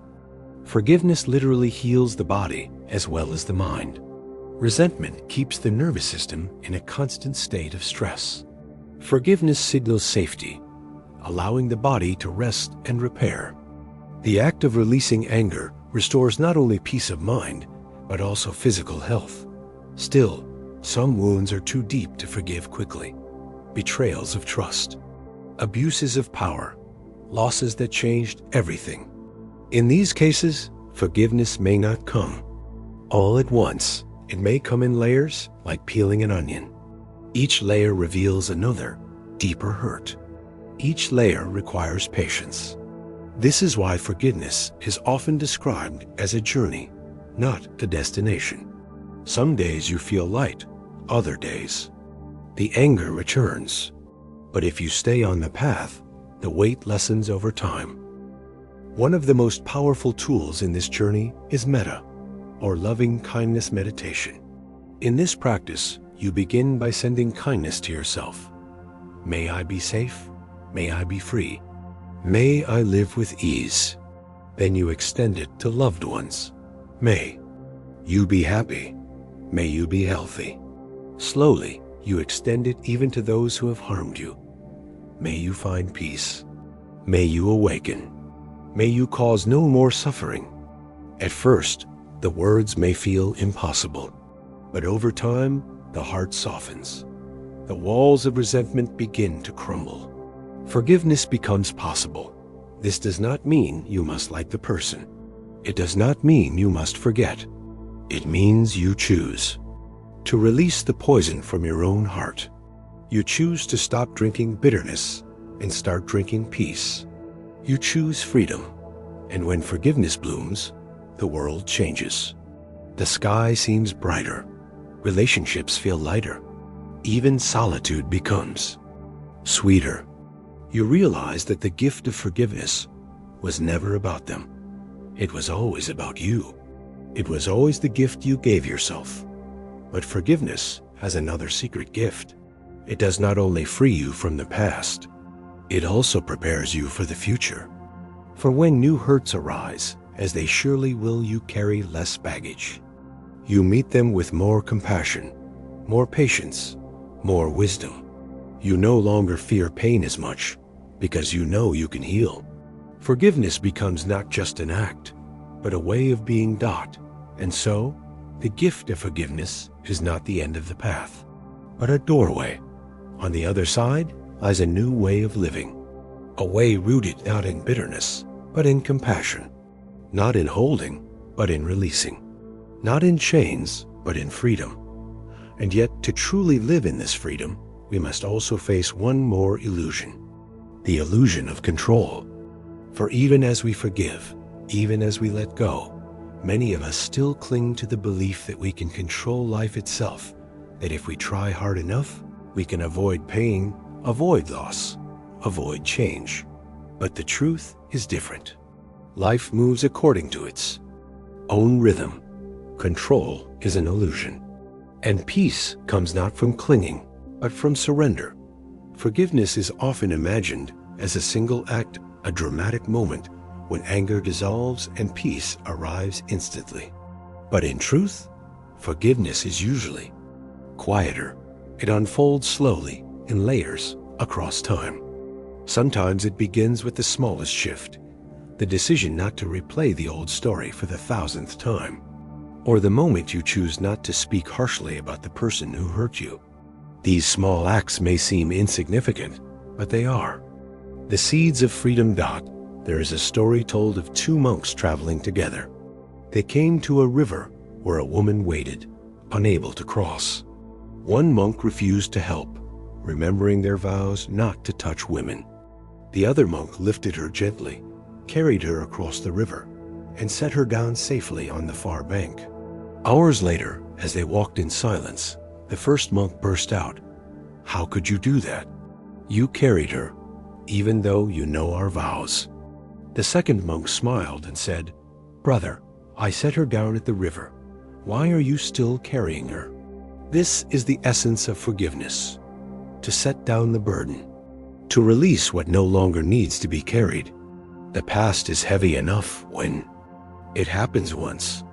To carry it again and again in memory is to choose unnecessary suffering. Forgiveness says, "I set it down." Still, forgiveness does not erase accountability. To forgive does not mean to allow harm to continue. Boundaries remain essential. In fact, true forgiveness is often paired with strong boundaries. It says, "I release my anger, but I will not allow this behavior again." This balance of compassion and protection is what makes forgiveness wise. It is not blind surrender. It is clear-eyed freedom. Sometimes the hardest person to forgive is yourself. We all carry regrets, words we wish we had not spoken, choices we wish we had not made, mistakes that still sting years later.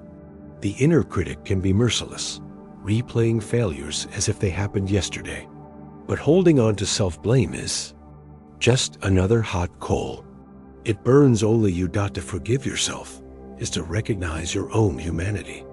You were doing the best you could with the knowledge, resources, and awareness you had at the time. You stumbled like every human stumbles. You learned as every human learns. Self-forgiveness is not indulgence. It is the soil in which growth takes root. Without it, the heart stays locked in shame. With it, the heart opens to change. The Buddha taught that hatred never ends through hatred. It ends through love. The same is true of self-hatred. It cannot be beaten into silence. It can only be healed through compassion. When you place a hand on your own heart and whisper, "I forgive you," you are not excusing the past, you are choosing a future unchained from it. Forgiveness also ripples outward. When you forgive yourself, it becomes easier to forgive others. When you forgive others, it becomes easier to forgive yourself. The heart learns a new rhythm, one of softness instead of hardness, one of release instead of grasping. The cycle of bitterness is broken, and a new cycle of compassion begins. Modern psychology has a term for this: post-traumatic growth. It describes the way people, after deep suffering, often emerge with greater strength, wisdom, and compassion than before. Forgiveness is the doorway to this growth. It transforms wounds into wisdom, scars into reminders of resilience. What once felt like pure loss becomes, with time and forgiveness, a source of unexpected strength. But even as we forgive, life continues to surprise us. New challenges arise. People disappoint us again. Pain returns in new forms. If forgiveness is to endure, it must be paired with another practice, surrender. For only when we release the illusion of control can forgiveness truly take root. Otherwise, we forgive one wound while trying desperately to prevent the next. The truth is that life cannot be controlled. People will act from their own fears and blindness. Circumstances will shift without warning. Loss will come, no matter how tightly we cling. The ego resists this truth, grasping harder, believing control equals safety. But safety does not come from control. It comes from trust. It comes from the willingness to let life flow, to meet it with presence, to release the endless fight against what cannot be changed. Forgiveness, then, is the beginning of surrender. When you forgive, you stop demanding that the past be different. When you surrender, you stop demanding that the future bend to your will. Together, they create freedom in the only place it has ever existed, the present moment. And so the journey continues. From the heavy chains of resentment, we move toward the open hands of surrender. From the struggle to control, we step into the peace of letting go. Ahead lies the wisdom of release, the art of living freely without the weight of clinging, the art of meeting life as it is. We live in a culture that worships control. From the moment we are children, we are told to plan, to strive, to master every detail of our lives. Take charge of your destiny, the slogans say, make it happen. We measure success by how much we can manage, predict, and dominate. Control becomes not just a strategy, it becomes an identity. And yet, beneath this drive lies a quiet truth. Control is an illusion. No matter how carefully we plan, life refuses to obey. We schedule the perfect wedding and it rains. We save for security and the economy shifts. We cling to loved ones and still death comes. The tighter we grip, the more life slips through our fingers. The pursuit of control promises safety, but delivers anxiety. The Buddha taught this in simple words. Everything is impermanent. Nothing can be held. Nothing can be fixed in place. To cling is to suffer, because clinging resists the flow of reality. Like trying to hold back the tide with your hands, control only exhausts us. The water rises anyway.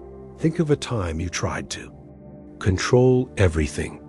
Perhaps you planned a family gathering down to the smallest detail, the menu, the seating, the timing. And yet, someone arrived late. A dish burned. An argument sparked. The more you tried to hold it all together, the more tense you became. By the end, the gathering was less about joy and more about stress. The effort to control stole the very happiness you were trying to create. Or imagine trying to control a relationship. You want the other person to act a certain way, to meet your needs exactly, to never disappoint you. At first, you believe this control will make you feel secure, but instead, it breeds resentment on both sides. The more you push, the more they resist. The more you demand, the more distant they become. Love suffocates under the weight of control. What then is the alternative? Surrender. Not surrender as defeat, but surrender as wisdom. Surrender does not mean giving up responsibility or abandoning effort. It means releasing the illusion that you can control outcomes. It means showing up fully, doing your best, and then letting life unfold as it will. It means trading anxiety for trust. Picture a person floating in a river. If they thrash and fight against the current, they exhaust themselves. If they relax and trust the flow, the river carries them forward with ease. Life is this river. Control is thrashing. Surrender is floating. The current does not stop either way, but your experience changes completely depending on how you meet it. This surrender is not passivity, it is clarity. It is the understanding that your power lies not in controlling the world, but in choosing your response to it. You cannot stop the rain, but you can dance in it. You cannot prevent change, but you can embrace it. You cannot hold on to life, but you can live it fully while it is here. One of the most famous prayers captures this truth. Grant me the serenity to accept the things I cannot change, the courage to change the things I can, and the wisdom to know the difference. This is surrender. Not blind resignation, but wise discernment. Not helplessness, but strength rooted in acceptance. The practice of surrender begins in small ways. When you are stuck in traffic, instead of fighting reality with anger, you can breathe and say, "This is the moment I have been given. How can I meet it with peace?" When a plan falls apart, instead of replaying what should have been, you can ask, "What possibility opens now that this door has closed?" Each small act of surrender trains the heart to trust. Each small act reminds you that peace is not found in control, but in release. Science now echoes this wisdom. Studies on stress show that people who accept what they cannot control are healthier, both mentally and physically. Resisting reality floods the body with stress hormones. Acceptance calms the nervous system, lowers blood pressure, and strengthens immunity. What ancient wisdom taught as surrender, modern medicine now proves as health. But surrender requires courage. It asks you to face the truth that life is uncertain, that tomorrow is not guaranteed, that the ground beneath your feet is never as solid as you think. The ego resists this. It clings to control like a child clings to a blanket, believing it will keep the monsters away. But monsters still come. Loss still comes. Change still comes. Only when you release the blanket do you realize you never needed it. The strength was always within you, not in control. Consider the story of a farmer whose horse ran away. His neighbors cried, "What bad luck!" The farmer simply said, "Maybe." Days later, the horse returned, bringing with it several wild horses. The neighbors exclaimed, "What good luck!" The farmer again said, "Maybe." Soon after, the farmer's son tried to ride one of the wild horses, fell, and broke his leg. "What bad luck!" The neighbors said. Again, the farmer replied, "Maybe." Weeks later, the army came to draft young men for war, but the son was spared because of his injury. The neighbors shouted, "What good luck!" The farmer simply said, "Maybe." The farmer understood what surrender means. We do not control outcomes, and we cannot see the full picture. What appears as misfortune may contain blessing. What seems like loss may open to freedom. Surrender is the humility to admit that life is larger than our judgment and wiser than our control. And when surrender deepens, something shifts. Anxiety loosens. Trust grows. Life feels lighter, not because it is easier, but because you know. Longer demand it be different than it is. You stop wrestling with reality. You start dancing with it. You find peace not in changing the world, but in changing how you meet the world. Yet surrender is not the end of the journey. For even when we release control, we must also embrace the present moment fully. Without presence, surrender becomes passivity. Without awareness, letting go becomes drifting. The next step, then, is to awaken to now, to discover the power of living deeply in the present, where life actually unfolds. The art of surrender is not about giving up. It is about waking up. Waking up to the truth that control has always been a dream, a story the ego tells to soothe its fear of uncertainty. When you look closely, you realize that every moment of life has always been uncertain. Every breath is a gift. Every plan is fragile. Every tomorrow is unknown. And yet, here you are, alive, breathing, moving forward without guarantees, carried by something larger than yourself. Surrender is not the end of effort. It does not mean we stop working, stop striving, stop caring. The farmer still plants seeds. The sailor still adjusts the sails. The doctor still gives medicine. But they do so with the wisdom that the harvest, the wind, the healing all of it lies partly beyond their hands.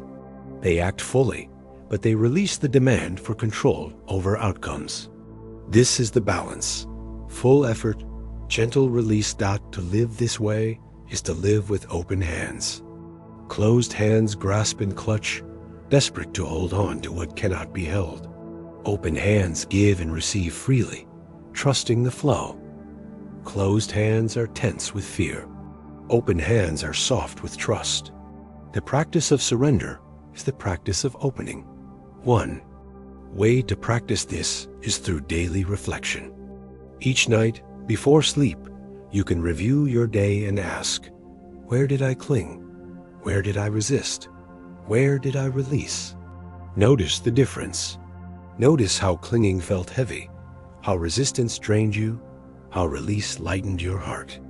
Over time, this awareness teaches the body and mind to prefer surrender over control, trust over tension. Another practice is prayer, not necessarily in a religious sense, but as an act of offering.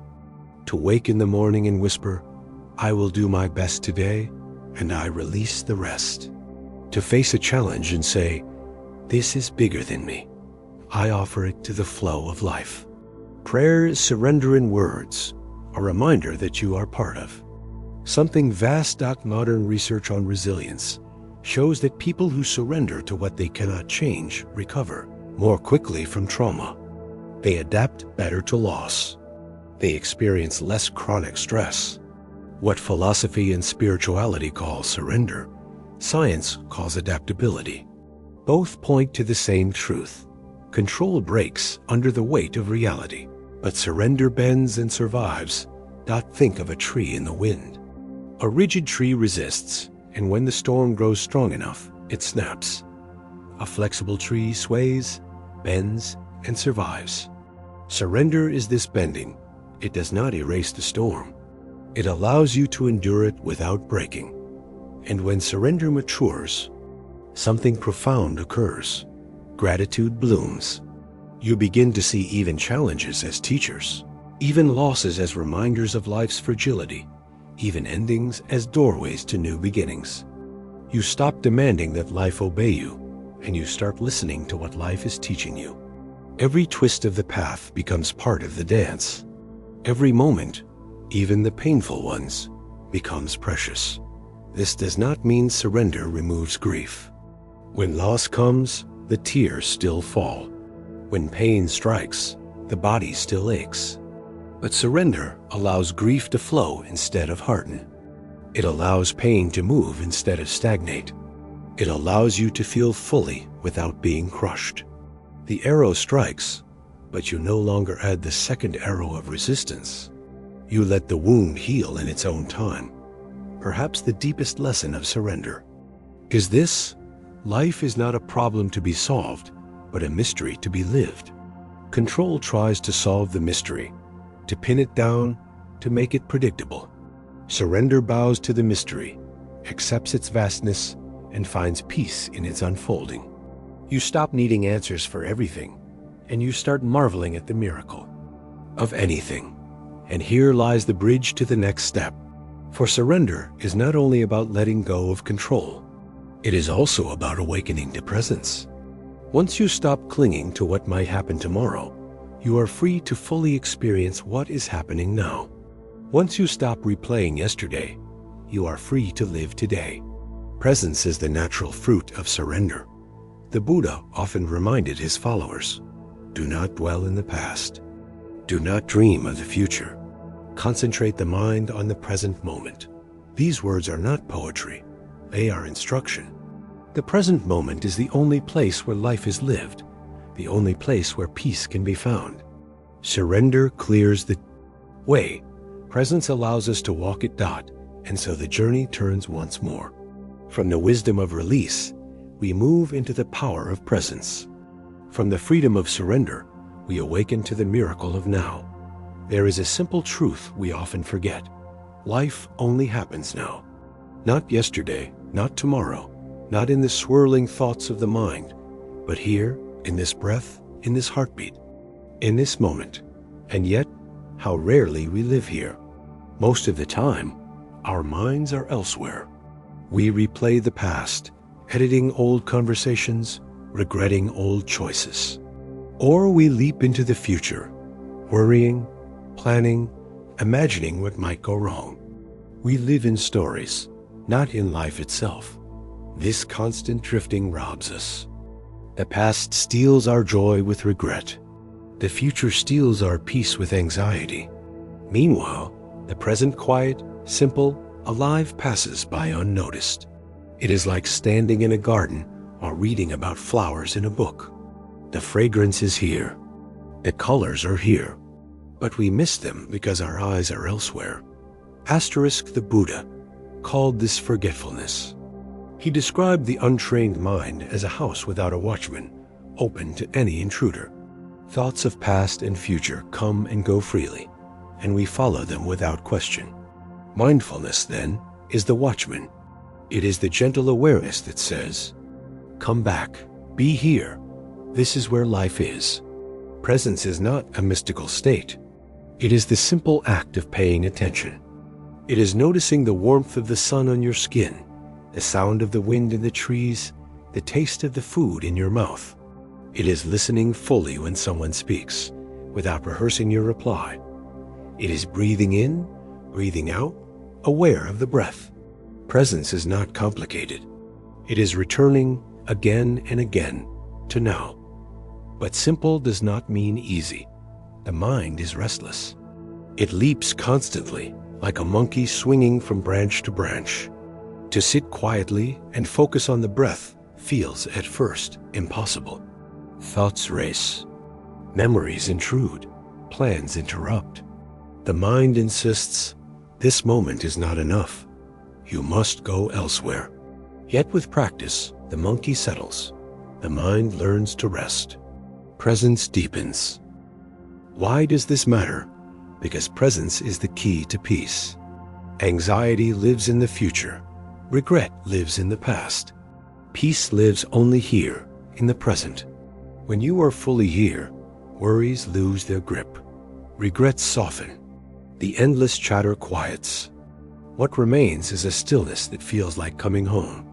Think of a time you were completely present watching a sunset, holding a newborn child, listening to music that touched your soul. In that moment, there was no past, no future, only now. And in that now, you felt whole. Presence does not add something new to life. It reveals what was always here. Presence also deepens love. How often do we sit with loved ones but remain distracted? Half listening, half thinking of something else? The gift of presence is the gift of saying, I am here with you. Fully. Nothing else matters right now. Children feel it instantly. Partners feel it. Friends feel it. Presence nourishes relationships in a way no words or gifts can. The practice of presence begins with the breath. The breath is always here, always now. To notice it is to anchor yourself in life itself. Inhale, aware of inhaling. Exhale, aware of exhaling. When the mind wanders, gently return. No judgment, no frustration, just return. Over and over, until the habit of wandering softens and the habit of presence grows strong. Another doorway into presence is the body. Notice the weight of your feet on the ground, the texture of your clothing, the sounds around you. The body is always here, even when the mind is not. By returning attention to the body, you return to now. Presence also thrives in simple daily rituals. Washing dishes, you can feel the warmth of the water, the smoothness of the plates, the rhythm of your hands. Drinking tea, you can notice the rising steam, the taste on your tongue, the way the cup warms your fingers. Driving, you can feel the wheel beneath your hands, the road beneath the tires, the scenery passing. Every act becomes meditation when touched with presence. Science confirms what wisdom has long known. Research shows that people spend nearly half their waking lives thinking about something other than what they are doing. And this wandering mind is strongly linked to unhappiness. The more present we are, the happier we feel. Presence is not just philosophy, it is measurable well-being. But presence does more than bring peace. It brings clarity. When you are fully here, you see things as they are, not as your stories imagine them. You taste food more vividly. You hear people more fully. You notice details you once overlooked. Decisions become wiser because they are rooted in reality, not in fear of the past or projections of the future. And presence is powerful in moments of pain. When anxiety surges, the mind races to the future, predicting disasters. But if you return to the present, you realize, in this moment, you are breathing. You are safe.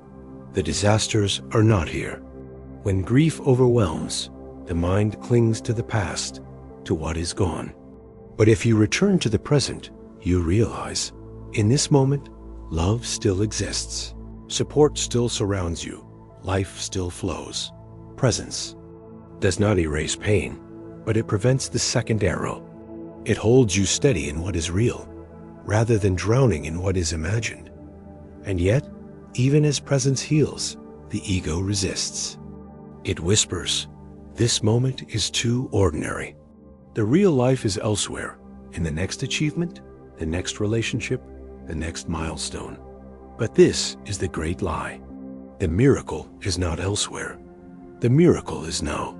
The breath in your lungs, the ground beneath your feet, the people you love, all of it is here. To awaken to presence is to awaken to the miracle you have been missing. Still, presence is not about perfection. No one lives in unbroken awareness. The mind will wander 1,000 times, but every return is a victory. Every return is practice. Presence is not about never leaving. It is about always coming back. And when you come back often enough, life itself changes. Colors seem brighter. Conversations feel deeper. Ordinary days become extraordinary. You realize that you do not need to chase happiness. Happiness was always here, waiting for your attention. But presence is not only about noticing what is beautiful. It is also about facing what is difficult. To be present is to stop running from discomfort, to sit with pain, to meet fear without fleeing. This is the deeper power of presence. It gives you the courage to face reality as it is. And from that courage, wisdom grows. And so the journey continues. From surrendering control, we awaken to now. From letting go of tomorrow, we discover the miracle of today. But presence alone is not the final step. For presence reveals not only peace, but also the truth of impermanence, the fleeting, fragile beauty of all things. And this truth, though painful, is the key to the deepest freedom of all. Presence is often described as a gift, and that is true. But it is also a discipline. It is not something that arrives once and stays forever. It is something you train, moment by moment, breath by breath. Each time you catch yourself drifting and return to now, you strengthen the habit. Each return is like placing another stone in the foundation of peace. Slowly, the structure becomes strong enough to hold you. Even in storms, that one of the most overlooked aspects of presence is how it changes time. When you are lost in thought, hours can vanish unnoticed. Days blur into weeks, weeks into years. Life slips by while the mind is elsewhere. But when you are present, time expands. A single hour can feel rich, full, abundant. Moments stretch into eternity because you are fully alive within them. Presence does not add more time to life, but it adds more life to time. Children remind us of this. Watch a child play, and you see presence in its purest form. They are not worrying about tomorrow's chores or yesterday's mistakes. They are absorbed in the game, the toy, the wonder of discovery. Their joy comes not from possessions or achievements, but from being fully here. To practice presence is, in many ways, to remember what we once knew as children, that life itself is enough. Presence also reshapes suffering. Pain without presence becomes torment, because the mind resists it, magnifies it, tells endless stories about it. But pain with presence becomes manageable. You feel the ache, the sting, the heaviness, but you feel only what is here, not the thousand imagined layers. Presence shrinks suffering back to its real size. It does not erase pain, but it prevents the mind from making it unbearable, and presence awakens compassion. When you are present with your own pain, you learn to be present with the pain of others. You do not rush to fix or dismiss. You listen, you sit with them, you share the silence. In this way, presence becomes a form of love. It tells another person, you are not alone. I am here with you fully. But perhaps the greatest revelation of presence is how it reveals impermanence. When you are present, you see clearly how everything arises and fades. The breath comes, the breath goes. A thought appears, a thought disappears. A sound arises, lingers, and vanishes. Nothing stays.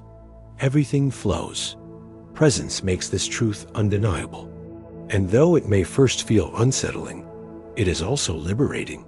For when you see impermanence clearly, you stop clinging so tightly.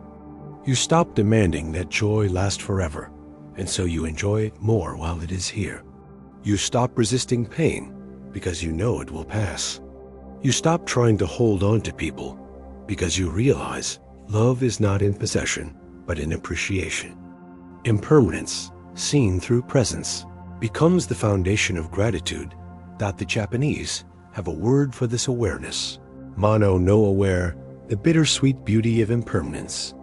A cherry blossom is precious precisely because it will soon fall. A sunset moves us because we know it will fade. Life itself becomes more radiant when we remember that it will not last. Presence allows us to feel this fully, without drowning. In fear. Modern psychology supports this as well. Studies show that people who practice mindfulness intentional presence experience less fear of death, less anxiety about change, and greater overall satisfaction with life. A mind, when anchored in now, no longer wastes energy fighting impermanence. It embraces it. This is the doorway presence opens. It is not only peace in the moment, it is also wisdom about the nature of all things. It shows us that life is fleeting, fragile, and therefore infinitely precious. It teaches us to stop postponing love, stop delaying gratitude, stop waiting for the perfect moment. The perfect moment is here. The only moment is here. And so presence prepares us for the final step of this journey. Acceptance. Acceptance of impermanence. Acceptance of loss. Acceptance of the endless cycle of arising and passing. This acceptance is not resignation, it is awakening. It is the freedom to live fully, love deeply, and let go gracefully. As the Buddha said, the past is gone, the future is not yet here. There is only one moment for you to live, and that is the present moment. Presence brings us home to that truth. Acceptance allows us to rest in it. And so the path continues. From the power of presence, we step into the wisdom of impermanence. From awakening to now, we prepare to embrace the final gift, the peace that comes from acceptance. There is a truth we spend much of our lives trying to avoid. Everything changes. Every breath, every season, every relationship, every life arises, lingers for a time, and then fades. Impermanence is not a flaw in the design, it is the design. And yet, the human heart struggles against it. We want permanence. We want love that never ends, health that never falters, moments that never slip away. The clash between this desire and reality is the root of much of our suffering. Think of the first time you realized something precious would not last. Perhaps it was a childhood pet that died, or a friendship that drifted, or the day you looked in the mirror and noticed the first sign of aging. That moment likely carried both sadness and fear. A quiet voice whispered, "If everything changes, how can I feel safe?" And so, from an early age, we begin building defenses, trying to hold on, trying to control, trying to deny impermanence. Denial does not stop change. It only blinds us to its beauty. The cherry blossoms still fall, but we miss their radiance while clinging to the branches. The children still grow, but we miss their wonder while longing for them to stay small. Life continues its flow, but we resist, and in resisting, we suffer. The Buddha named this truth as one of the 3 marks of existence: impermanence, or anicca. Everything that arises will pass.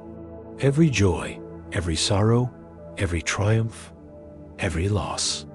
To fight this truth is to fight reality itself. But to accept it is to discover peace. Acceptance does not mean cold detachment. It does not mean we stop loving or stop caring. Quite the opposite. When we accept impermanence, we love more deeply because we know the moments are fleeting. We care more fiercely because we know the time is short. Impermanence turns ordinary life into a miracle. Consider the way people respond after a natural disaster, when homes are destroyed and lives are lost.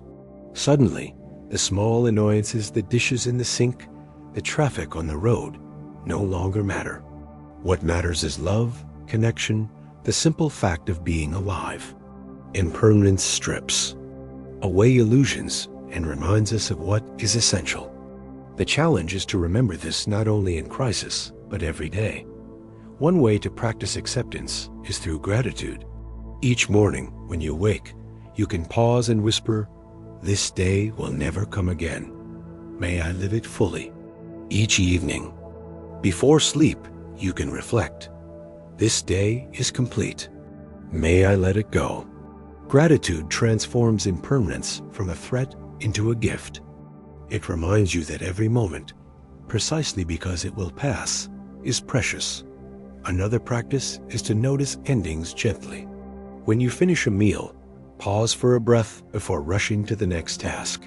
When a conversation ends, take a moment to appreciate it before moving on. When the day closes, notice the sky darkening and say, "This day is ending." These small acknowledgments train the heart to accept impermanence not as tragedy, but as truth. Modern science supports this wisdom.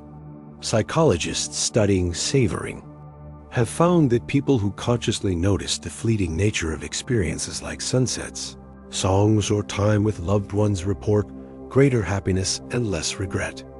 Awareness of impermanence intensifies joy. It sharpens our vision, making colors brighter, laughter sweeter, love deeper. But acceptance also means facing loss directly. Loved ones will die. Our own bodies will age and weaken. Everything we cling to will eventually slip away. To accept this is not to erase grief. Grief is natural, even necessary. But acceptance allows grief to flow without drowning us. It allows us to honor what while remaining open to what is. It allows us to say, through tears, "Thank you for having been." There is a story of Kisa Gotami, a young mother in the Buddhist time. Her child died, and in her anguish, she carried the body through the streets, begging for medicine to bring him back. At last, she came to the Buddha. He told her, "Bring me a mustard seed from a household untouched by death." Desperate, she went from house to house. But in every home, someone had died: a parent, a sibling, a friend. At last she returned, realizing the truth. Death comes to every family. Her grief was still heavy, but now it was softened by understanding. She buried her child, and in time found peace. Impermanence is universal. No one escapes it. But within this truth lies a strange kind of mercy. Because if everything changes, then pain also changes. Sorrow fades, wounds heal. Storms pass. Nothing lasts, not even suffering. To accept impermanence is to find hope as well as peace. And so, acceptance is not resignation. It is participation. It is saying yes to life as it is not only the beauty, but also the fragility. It is opening your hands, your heart, your eyes to the full flow of existence. In this openness, peace is possible. And yet, the journey does not end with acceptance alone. For when we embrace impermanence fully, we begin to glimpse something deeper, liberation. The peace that comes not just from accepting change, but from realizing we are more than what changes. We are the awareness in which all things arise and pass. We are the space, not the contents. This final shift opens the deepest freedom of all. Impermanence is not only a truth about the external world, it is also a truth about ourselves.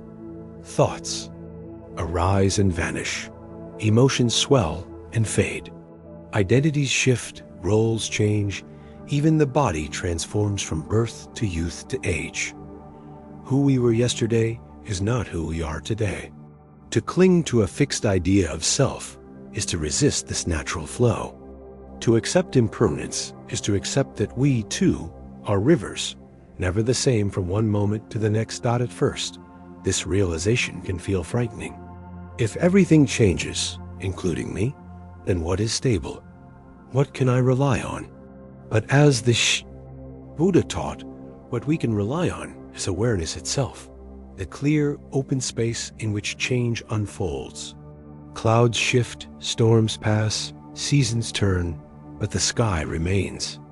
In the same way, beneath all the changing experiences, there is a stillness that watches, a presence that knows. To rest in that presence is to taste freedom. Impermanence, then, is not an enemy, but a teacher. It teaches us to let go when the time comes. It teaches us to cherish what is here while it lasts. It teaches us that clinging leads to suffering, but openness leads to peace. Every falling leaf, every fading sunset, every goodbye is a reminder of this truth. And when we finally embrace impermanence, gratitude deepens. We stop taking life for granted. We stop postponing joy. We stop saying, "I'll appreciate this later," because we know later is not promised. We say thank you now for the laughter, for the tears, for the breath in our lungs, for the chance to love it all. Acceptance of impermanence also transforms fear of death. Death is not a mistake. It is part of the same rhythm that brings birth. To resist it is to resist life itself. To accept it is to live more fully, without the constant shadow of dread. When you know each day may be your last, you live it more honestly. You forgive faster. You love deeper. You waste less time. Death, seen through the lens of impermanence, is not only an ending, but also the great teacher of presence. There is a Zen saying, "Let go or be dragged." To fight impermanence is to be dragged through life, clinging, resisting, suffering. To let go is to flow with life, to dance with its changes, to trust its rhythm. Letting go does not mean indifference. It means intimacy. You are so close to life that you allow it to move as it will, without demanding it freeze for your comfort. This intimacy with change brings a new kind of courage. You no longer fear loss, because you know it is part of the pattern. You no longer cling to joy, because you know it will return in another form. You live in harmony with reality, not in battle against it. This harmony is peace. And so the journey of these 10 lessons comes to its natural close. We began with pain, with the arrows of stress, fear, and struggle. We walked through memory, stillness, humility, forgiveness, surrender, presence, and finally, acceptance. Each step peeled away another layer of clinging. Each step revealed more freedom, more clarity, more peace. Acceptance of impermanence is not the end, but the beginning of true living. It is the soil in which compassion grows, the ground from which wisdom rises, the air in which joy breathes. When you live with this acceptance, you no longer fear life's changes. You meet them with open hands and an open heart. You bow to what comes, you bow to what goes, and you rest in the vastness that holds it all. And as this chapter closes, the path invites one final step, to gather all these lessons into a single way of living. To weave forgiveness with humility, stillness. With presence, surrender with acceptance.